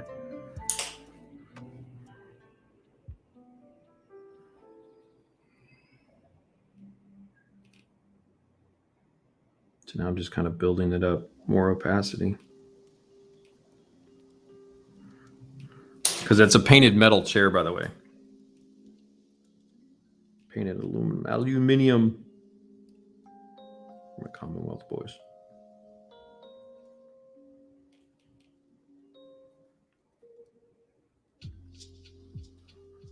So now I'm starting to build up that color in there.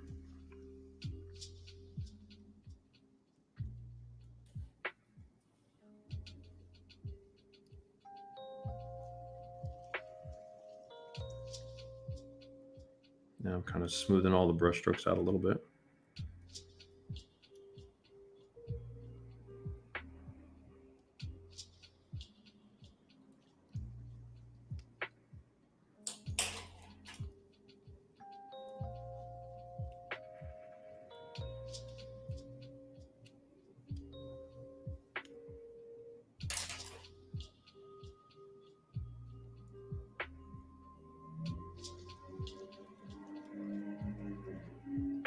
So you can see how the dry blending, how effective that is there. And you can see the earlier watercolor pencil gives you enough of a glint now. You're getting a little bit of that more, it looks like an aluminum chip or something of that nature. You can see the backside compared to them.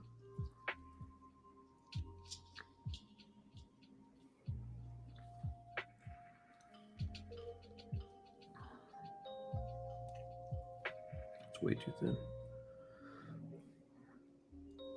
You can see how it got all wet and flowy. See, that's way too wet. See right there? Way too wet. It's way too wet.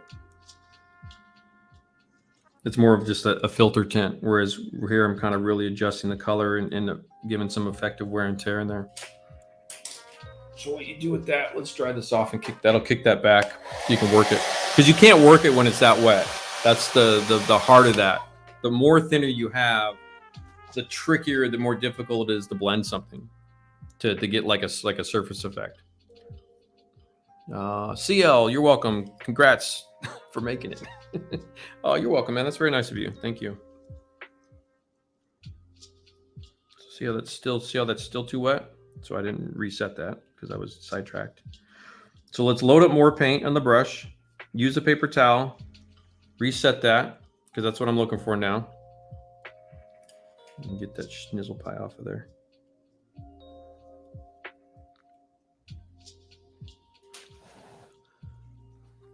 I'm gonna let that dry a little bit. I'll go to the other side. See how wet that is right there? Still got a bit of a sheen to it. Versus when you apply see how the color actually goes down now? It's actually a little too dry. The other way. That's okay.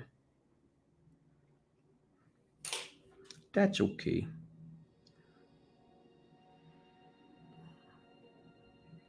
Just kind of work that color in there.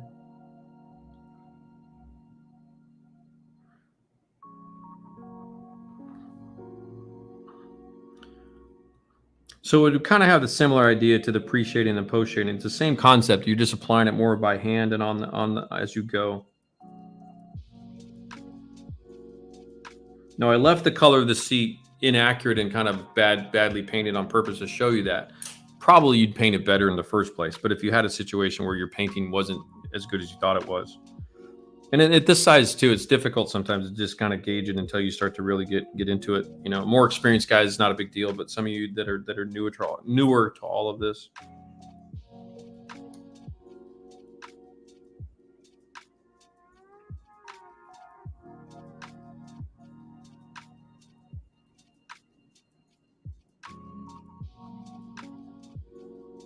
Just killing some of that chipping down a little bit. See how this brings the chips back down into scale. It's you know, when we say stuff's overdone, is because usually it's out of scale. Not that this wouldn't be flaky and chipped off as it is, you know, it's aluminum and used and all that kind of stuff. But see how that kind of pulls that size of that exposed edge back down a bit.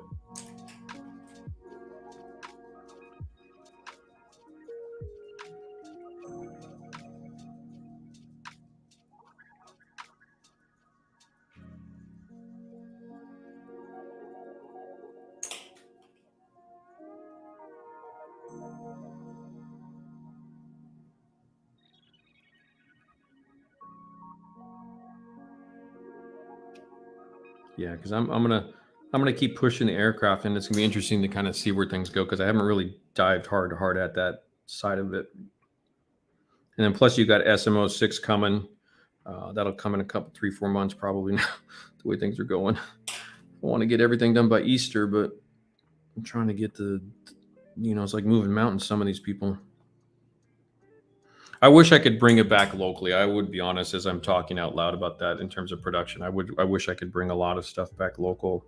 I've explored Portland printers and shippers, and you know, the prices are determined by volume, and you know, to get a price competitive with what I pay right now, to manage it all.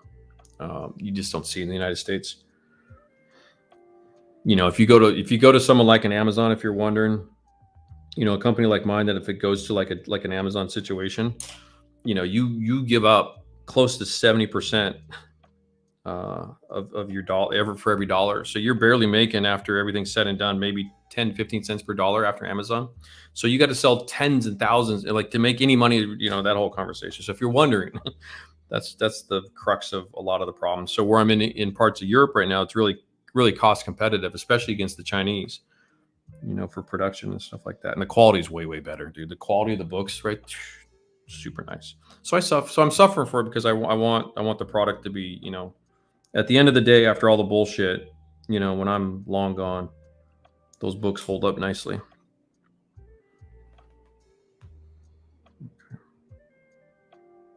And that's the core of all that, what that is. So I'm just kind of showing you, just giving you a little love on that kind of stuff.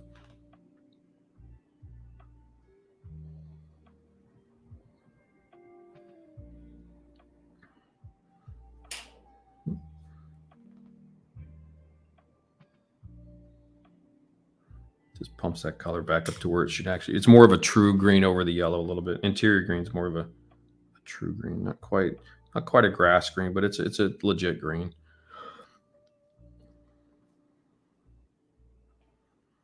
You can see as I get back to a normal distance of view, and you can see kind of how that looks right there.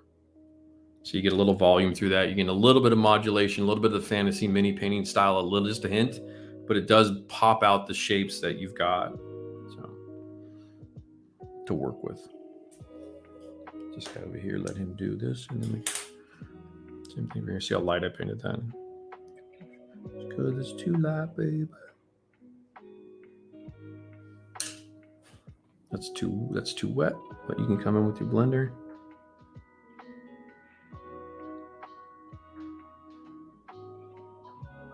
It's kind of like a filter look. See how quick that goes? You've got that arm bar underneath, so put the shadow up under there. Now you'll never see that. I mean, this is the back of the radio operator, dude, gunner chair.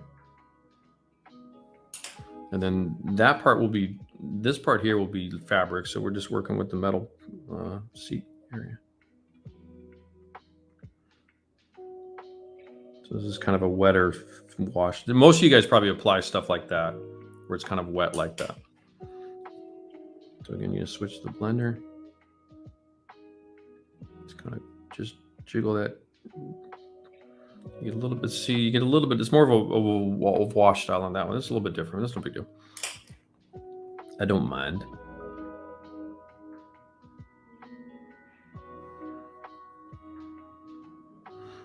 And you adjust that if you don't like that. If it's too wet for you, just add more paint. You unload on the paper towel, and that readjusts the ratio for you. That's how quick you do that.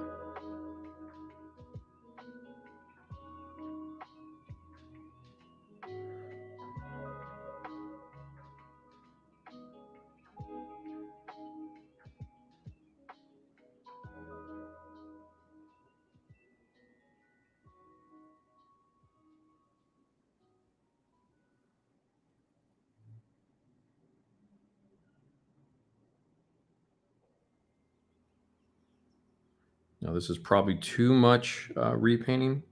So again, you guys probably wouldn't make this big of a step, but I'm just going through the motions to get the green back up to where it should be. That's way too yellow down there. Looks like I missed a mold seam too. This is too wet. Actually, let me try that.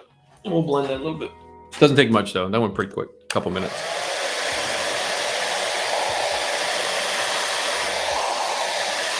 Hair dryer always resets everything for you.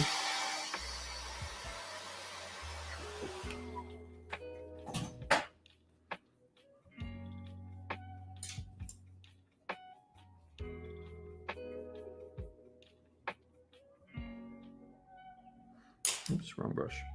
It's the blender. I want the color brush.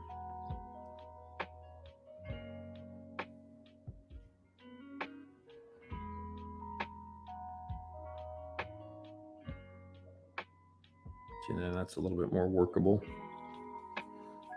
When it's too wet, it becomes really difficult to blend.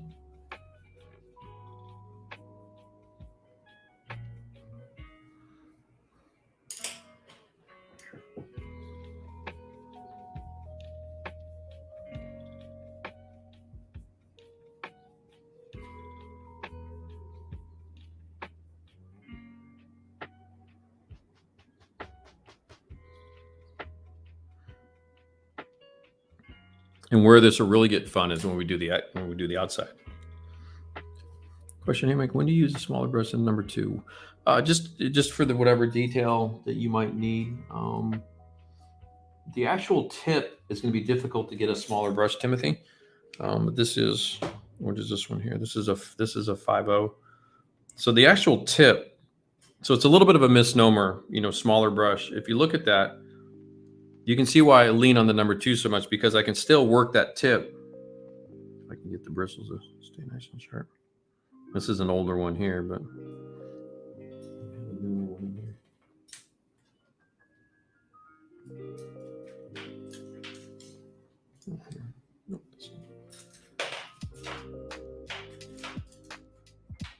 it's really more about the tip than anything else. This is a red one, doesn't matter. So let me just show you, because it's a little bit of it's an interesting conversation. So this is a fresh, brand new number 2. This one here, it's a red one, but it's one of my last of my older ones, but it's the same thing, same bristle. So you can see how sharp that tip is. And this is a 5.0. That's a 5.0. This is a 5.0 spotter, so it's doesn't quite get to a tip. But you can see you're not going to get a smaller tip than that, kind of an idea. Does that make sense, Tim? So I'm kind of like, it's really just the control of what you put into that brush, and then how crispy that tip is. Just basically, that's why you have 5 or 6, or you should have a stash of these, or you should build up a brush stash. If you're hand painting stuff, though, it's a little bit different conversation in terms of like you're painting like a figure or an eyeball, or that's a slightly different conversation. But in terms of what I do and how I do the weathering and stuff like that, I haven't really found a need where I need something smaller than what I'm dealing with right now in terms of a tip of the brush. Because I know that number 2, I can basically do whatever I want to do with that. So that's kind of why I like it too. Plus they're just long enough. The belly and the length of that bristle, it maintains the tip really well. Like over time, 3 or 4 or 5 models, couple months for sure. Especially if you really take care of them and clean them up afterwards, real nice. Just clean my eyeglasses up a little bit.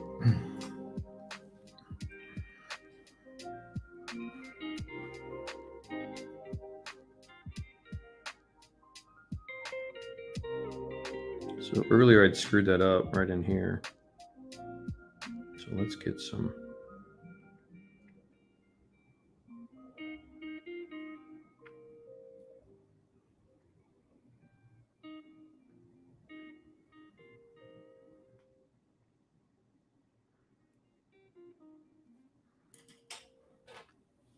I'll save that guy. It's a nice new one. I'll save him. I don't want to use it right now.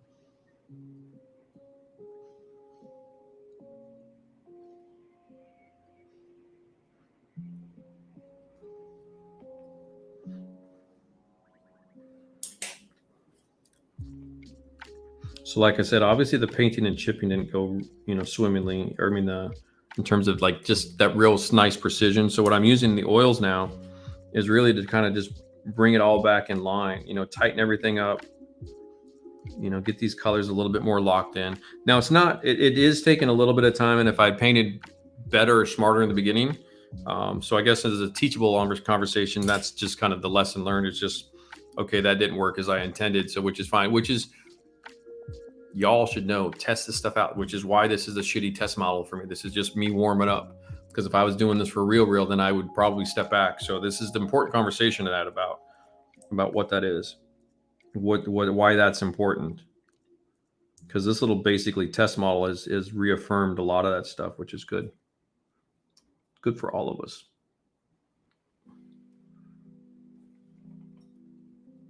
You know, like for example, if Lufron was going to shift a project into armor and then go into armor for the first, I don't know if how he's ever done it, but if he was, because you guys are all familiar with the 72nd aircraft, if he were to shift to armor, it's a totally different scenario for him.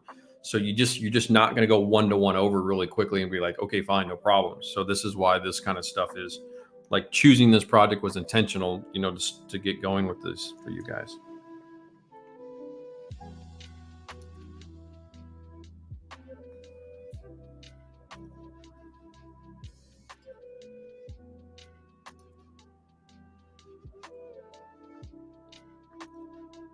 But see how with the green oils, I'm quickly, easily able to kind of correct a lot of this stuff. I get a little bit of kind of interesting little, let's get a little discoloration in here.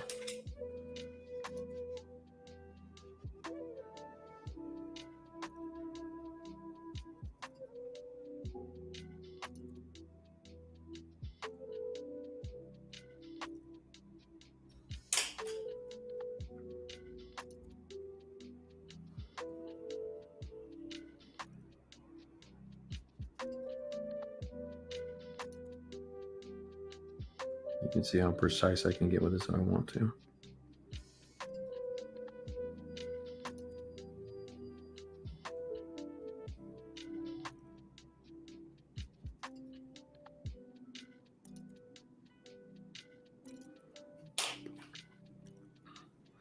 So repairing some chipping, a little bit too much.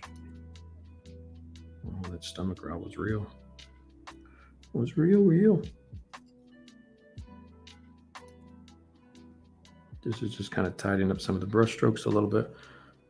So you can see that there versus, you can kind of see the difference what the oils are capable of doing quite easily. You know, same thing over here. It probably goes this way, right? I think this is the correct direction.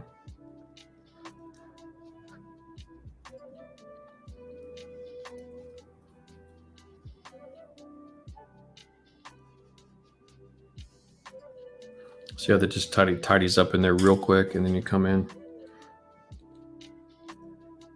And this is why it's a little bit easier to do outside of before you seal the and glue it all together. You could always touch it up later too once you get everything kind of, you know, in its place, so to speak. But at this point in time, this is a little bit easier to handle.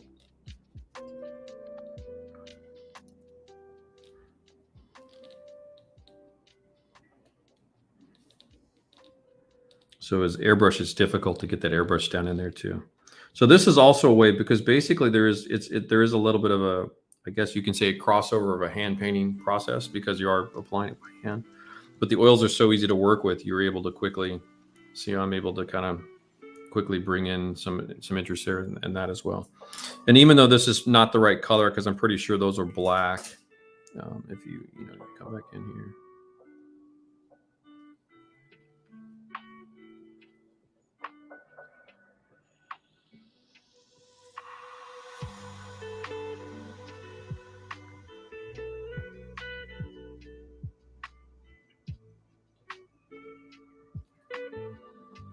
Same basic principles. You're just coming in here and, you know, using the transparency and opacity of all the various products together.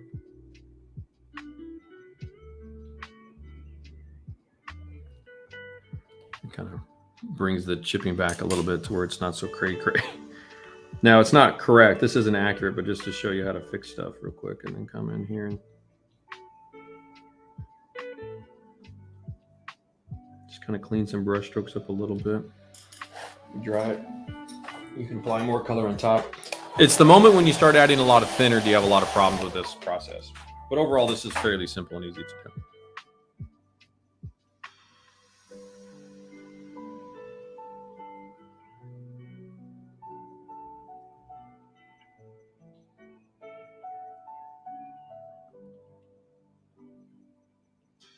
And of course, the bigger the scale too, if you're doing this in the larger scales, if you are doing this, you know, you can obviously take it as far as you want to, because you're just have so much more to work with.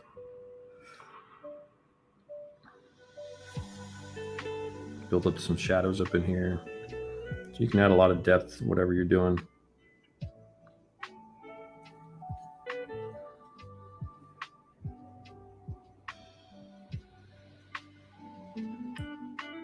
Because this is a vertical panel too, by the way.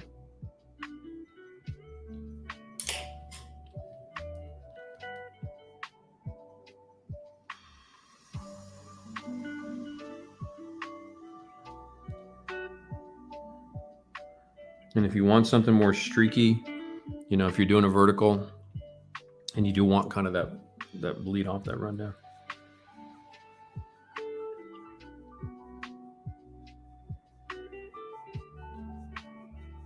I just add a little bit of verticality to some of these. Now, how much of this you'll actually see on the model, I don't have any idea. Not much as I imagine, but.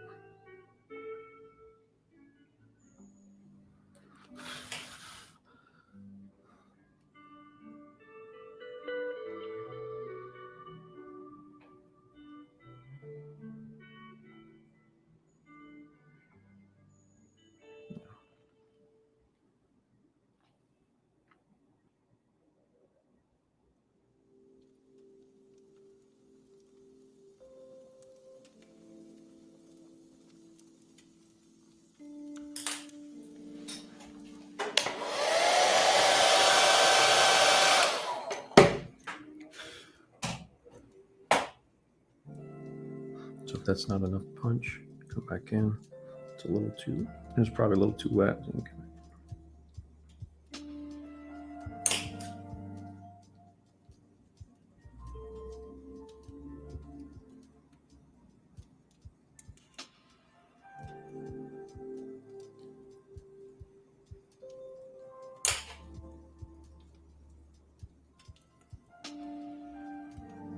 It would probably be a little bit darker in the corner too, so you can probably push some stuff back up in there too. I'm kind of getting in the zone, if you will.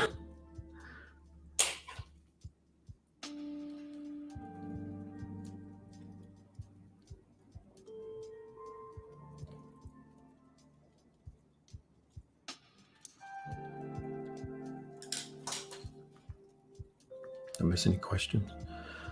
KINGART is more accurate but holds less. Another great show. You're welcome, Steve Jones. Yeah, we'll wrap up here in a sec. We're at 3. Okay. No problemo, senors. I'm hungry anyway. Stop, break for lunch.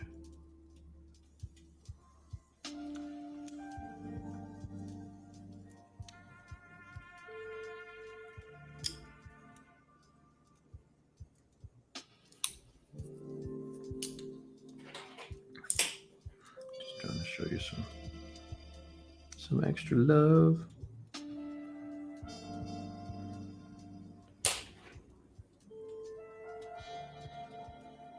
So again, this is a vertical surface here. So you can see how I've kind of popped out these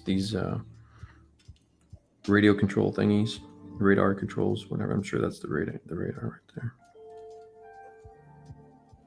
So kind of just pop some of those out. Still a little bit wet, but you can see you've got a little bit of kind of subtle streaks in the paint, discolorations. You've got some depth, and it kind of, you can kind of see what you do with that. So that's the beginnings. Early days, my friend. Early days. Long way to go. Super long way to go. Oh, yeah, it's a good point, Wayne. I've often done that in the past too, where if it's something I'm really, you know, in other words, another way to look at that too is say, for example, say I really want to do a P61 project as like a for real project. What you could do, and I think this might have been where I was going with this, because I think Great Wall or somebody had announced a bigger one, is that grab this kit and kind of go through the motions, get everything kind of in your brain of working with this particular subject, what its strengths and weaknesses are, what its colorways is, you know, learning all those things as you go, and then practicing all your references and determining this and even a smaller scale will help too, because it'll refine your brushwork and then move to the main project, you know, at a future time, because you've got this one kind of under your belt. That's another way to do it versus two of the, because sometimes if you're doing two double 48 scale aircraft, gets a particular space, say something like a P-61 or the Yoo-Hoo or something like that. It's a large aircraft. So doing two of them back to back is one of those things where maybe get a 72nd and a 48th or something like that, or 72nd and 32nd, whatever it is you're doing. Like get the little Edward 72nd biplanes if you've never done a wing skit, and then practice on that dude, kind of an idea. I'm just cleaning my brushes, oil paint brushes out.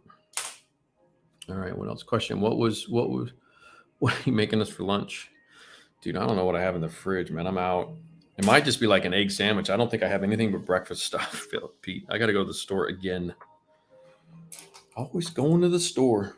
Yeah, there's not much over there in the kitchen. See you in the next one. Cheerio, everyone. Yep. See you later, Steve. I really want a nice, yep, first one. Yeah, that's another way. Yeah, but two of the same is really good.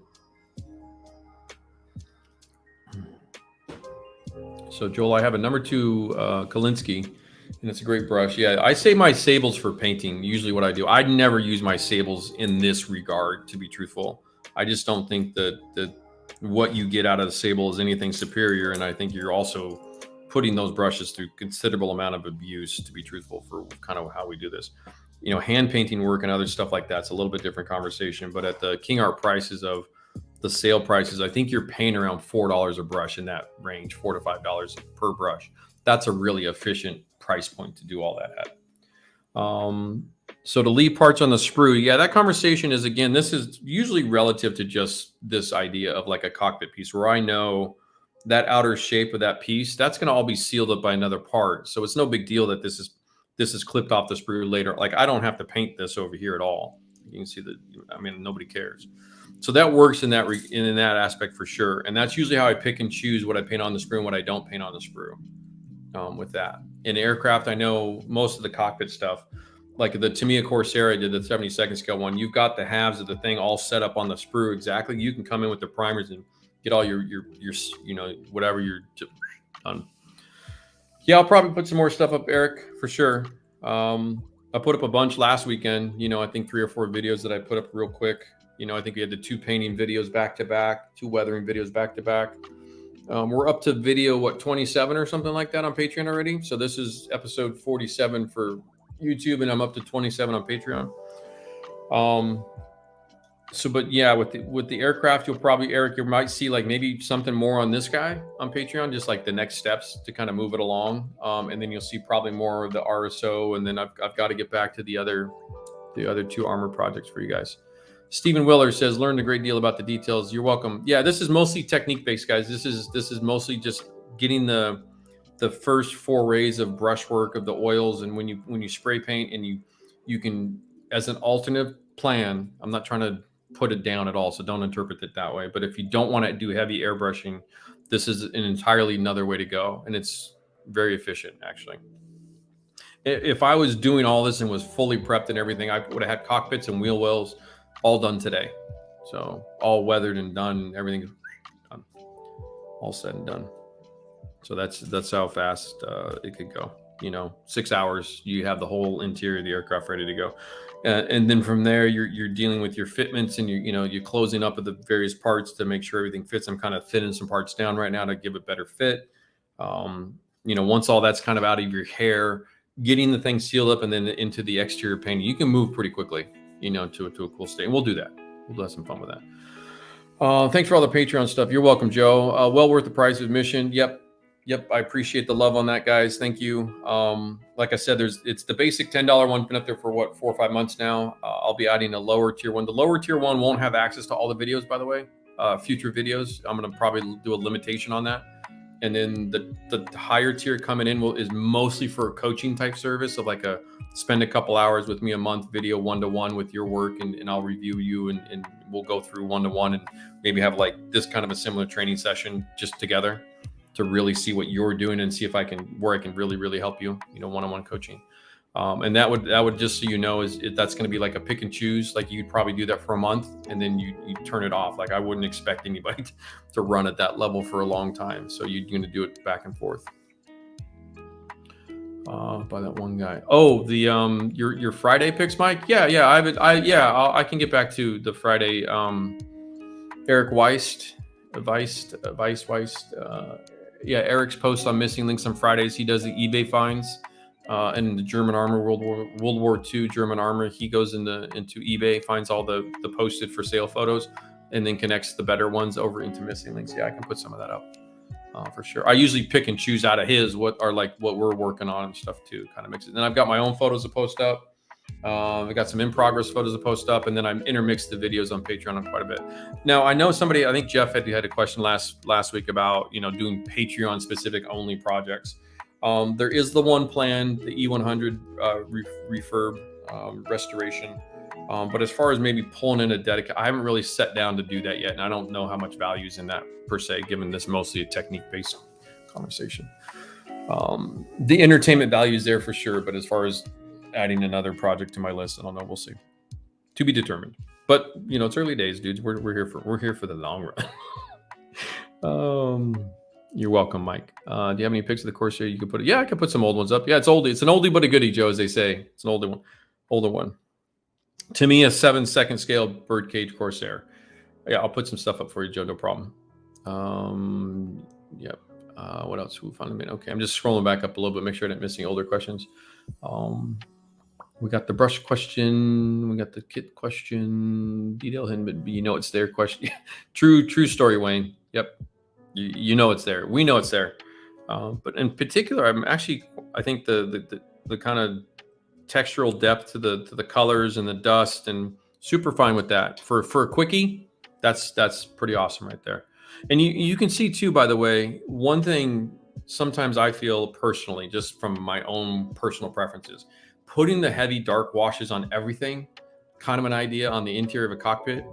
I tend to back off of that a little bit in my current perspective on scale modeling. So I find that when I look at the corners in the realm of certain areas and stuff, you're seeing more of a dust collection, sometimes of opposite effect, a lighter tone in there versus a heavy. Now you're doing it for shadow, and you're doing it to create artificials, and you're doing it to create enhancement, and there's other reasons. But some of you'll see a different perspective on that coming from me in terms of how I treat cockpits and some of those things too. So just a heads up. You're welcome, Lefrom. Thanks for hanging in there, man. I appreciate you coming by, because you inspire me. So you do great stuff too. What else we got? Did I miss anything else? KINGART is going up. What else? What do you I could do I saw the second part of your comment there, Pete. What did I do the other day? I've done a couple times so far. Is I make well, I'm not bragging, but I mean, I like it. I make a really good bolognese pasta from scratch. Old school Rinaldi recipe from Italy, grandma deal.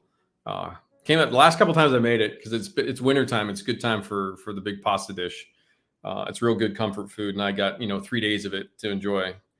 Parpadelli, big fat noodle. Yeah, it's the schnizzle pie. I take some videos of it on the stove and send it to my friends and go, "Ha, you can't have any." All that today. Yeah, you're good.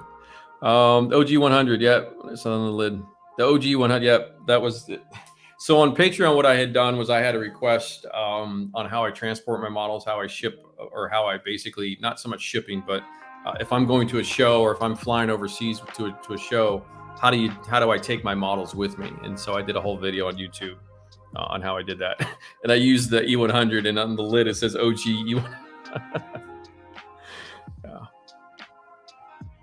Yeah, I'm not a chef, Forrest, but I pretend every now and then. Most of my friends are service industry, so I can at least I've picked up a few tidbits here and there. Yeah, not bad. And I recommend throwing in a lot of extra bacon in your bolognese sauce, by the way. It's a good trick. The butcher down the street, dude, they do bacon cut ends.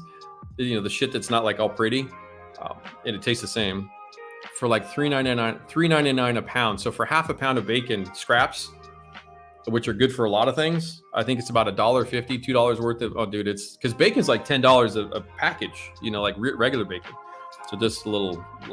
Ask your butcher for the cuts. Same thing with the sausage. They'll put all the sausage in the butcher counter. In the there'll be just the case of where it's out of. There'll be a rack where it's out of the casing. Makes it so much easier to use the sausage, unless you're grilling sausage links. But yeah, you're Italian. You're Most of it, yeah. I'm halfway there. Yeah, third gen. But I did grow up. Yeah, little Rinaldi history. I did. My grandmother and grandfather came over and met at Ellis Island in the 20s after World War I, and so I grew up with my grandmother. You know, she make pasta sauce. You know, every day. There was always a pot of sauce cooking somewhere. Mike says, do you have any projects that you stopped but wish you had time to go back to? Probably all the Gundams I've snapped up. I'm actually going through a stage, Mike, where I snapped during COVID. I snapped together almost 220, 30 total kits because I had a bunch I'd collected in terms of the actual kits. And then when COVID hit, and then working with Zach Aurelius and USA Gundam, you know, getting into the thing, diving in big time, you know, I just kept buying and snapping, buying and then selling, buying and snapping. So what I'm doing now, though, is I'm funneling them out. And to your question is, like, for example, I'm looking at I've got the High New Verka master grade. And I was like, well, I know I've got to deconstruct it and then I got to paint it and do it for the books and stuff for the future things. But I'm like, part of me wishes I had done that differently, but I was also learning, you know, the snap process vernacular properly. So in terms of this, though, like the armor and the things like that, there's nothing really. Most of the stuff, because of the professional production, like I usually start and finish a whole thing eventually. So I don't have too many shelf queens. I need to get this guy.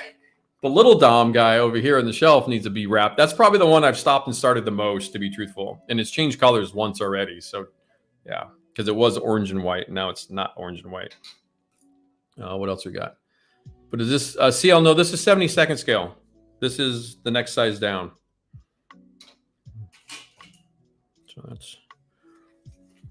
So this is the Hobby Boss Easy Kit. This is one of those kind of, it's almost a snap together kit. You can see they've got these large kind of hexagonal posts or females, and then you got these circular posts that they kind of snap in.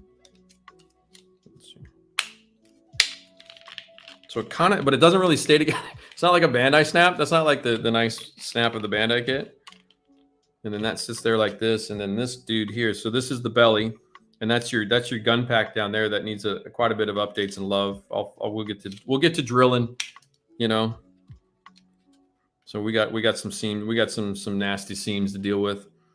If this was just let me just clarify for everybody out there that doesn't know this. Now, Skyers, you do and everything.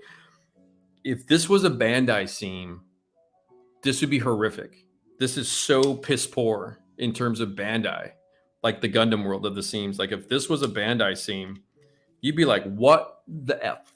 This is like 1985. I'm not joking. Bandai's so far and above this area in this realm of how to do all this to where it's all worked out properly. You know, it's the fit and finish of a Bandai. And this is what I think, if you're unaware and just kind of expressing that in, you know, if you're unaware of how that science fiction world is, and there's no glue required ever. These are all snap fit kits. Like that would be a perfect joint right there. You might have like if you were to paint that and that had to be filled, you know, it would be, you know, on the money. But you can see how like mismatched that is. Like, and that's not even that bad for what we're used to. But for the Bandai dudes, you'd be like, bro, what are you doing? That's not too terrible. That's pretty good. The shape of that again, no, dude. That's like flat. So yeah, there's some work. I have some work to do. You know, way to go, Mike, picking that Hobby Boss. Shouldn't have done that. But yeah, hopefully that kind of, yeah, the Great Wall Hobby 48 scale kit's probably spectacularly nice, much nicer.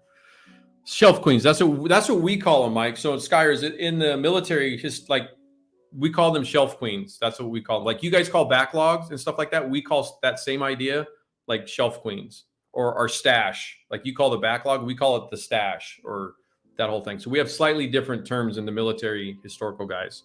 But the same idea, shelf queen. It's been sitting up. These are all shelf queens because they're unpainted. So, but they'll eventually get painted. Yeah. Yeah, no, Bandai has seams all the times, but I'm talking just like how mismatched and gappy that like just, it's so bad, dude. Like that's so much work to fix all this. I got two sides to do and it's all exposed and you got the whole wing root up in there. It's not bad. I mean, this is scale model 101. I mean, I don't lose any sleep over that, but that's joyful. You're like, ooh, there's some work. Yeah, get up in there. That's supposed to be sitting flush. Yeah, there's gonna, and I have to make sure that the bottom, I think the bottom of the flats, there's no panel cut through there, so that's all going to be filled and sanded, and then you've got the panel. Like, you've got a lot of repair work on this. Might just mail this to somebody to do all that work for. What else we got though?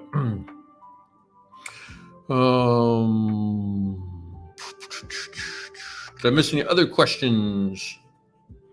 So Wayne said he heard sort of TSA. Yeah.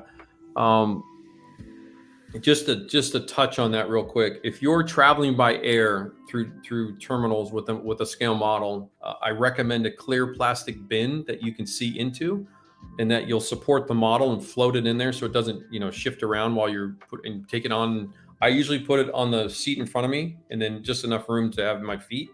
And don't put it in the overhead bin. And then make sure that your model is resting on something cushiony, because that will take every time you land or whatever, that model will take a bounce on the base. So if it's mounted to a base and you think there'll be breakage between a base and the model compressing, then separate them and put the base in the luggage or whatever, or your check-in or something. You know what? I'm not a guy that I check in everything. I will take a scale model on the plane and I'll just check in the rest. I don't even care anymore. I don't care about going to the terminal or whatever it is. Mr. Russian friend's back. You are blocked, my friend. Go bye-bye. Yeah, but that's usually what you want to do. And the reason for the clear thing, and then what you want to do is don't talk in terms of to TSA. Talk in terms of art display or museum piece or a delicate display piece. Don't talk in terms of like, well, it's a scale model airplane. They have no idea what you're talking about. So that's an easier, just talk about in art terms. It's an art piece. It's a display piece or something like that. And clearly have it marked. Oh, what else? Yeah, don't check in your stuff, your scale models, finished stuff. It's not hot, so don't freeze too much. You're welcome, Nog. Thanks for hanging in there, Mike. All right, guys. Anything else? Anything else? Did I miss anything? Is GBWC? It probably is. You're not talking to me on that one, Forrest. I have no plans for GBWC build at all.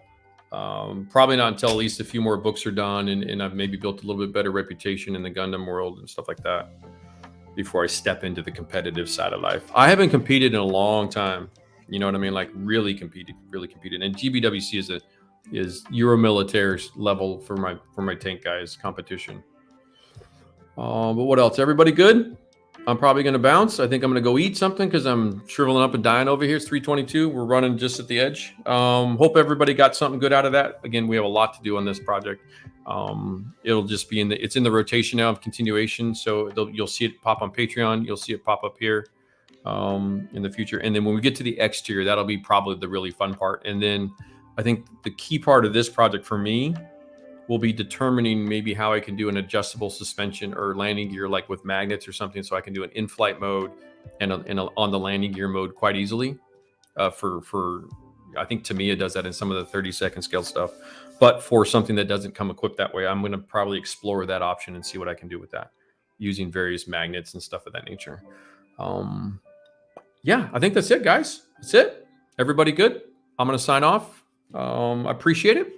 Thank you for hanging out with me. Talk to you soon. We'll see you next Wednesday. Thank you, guys.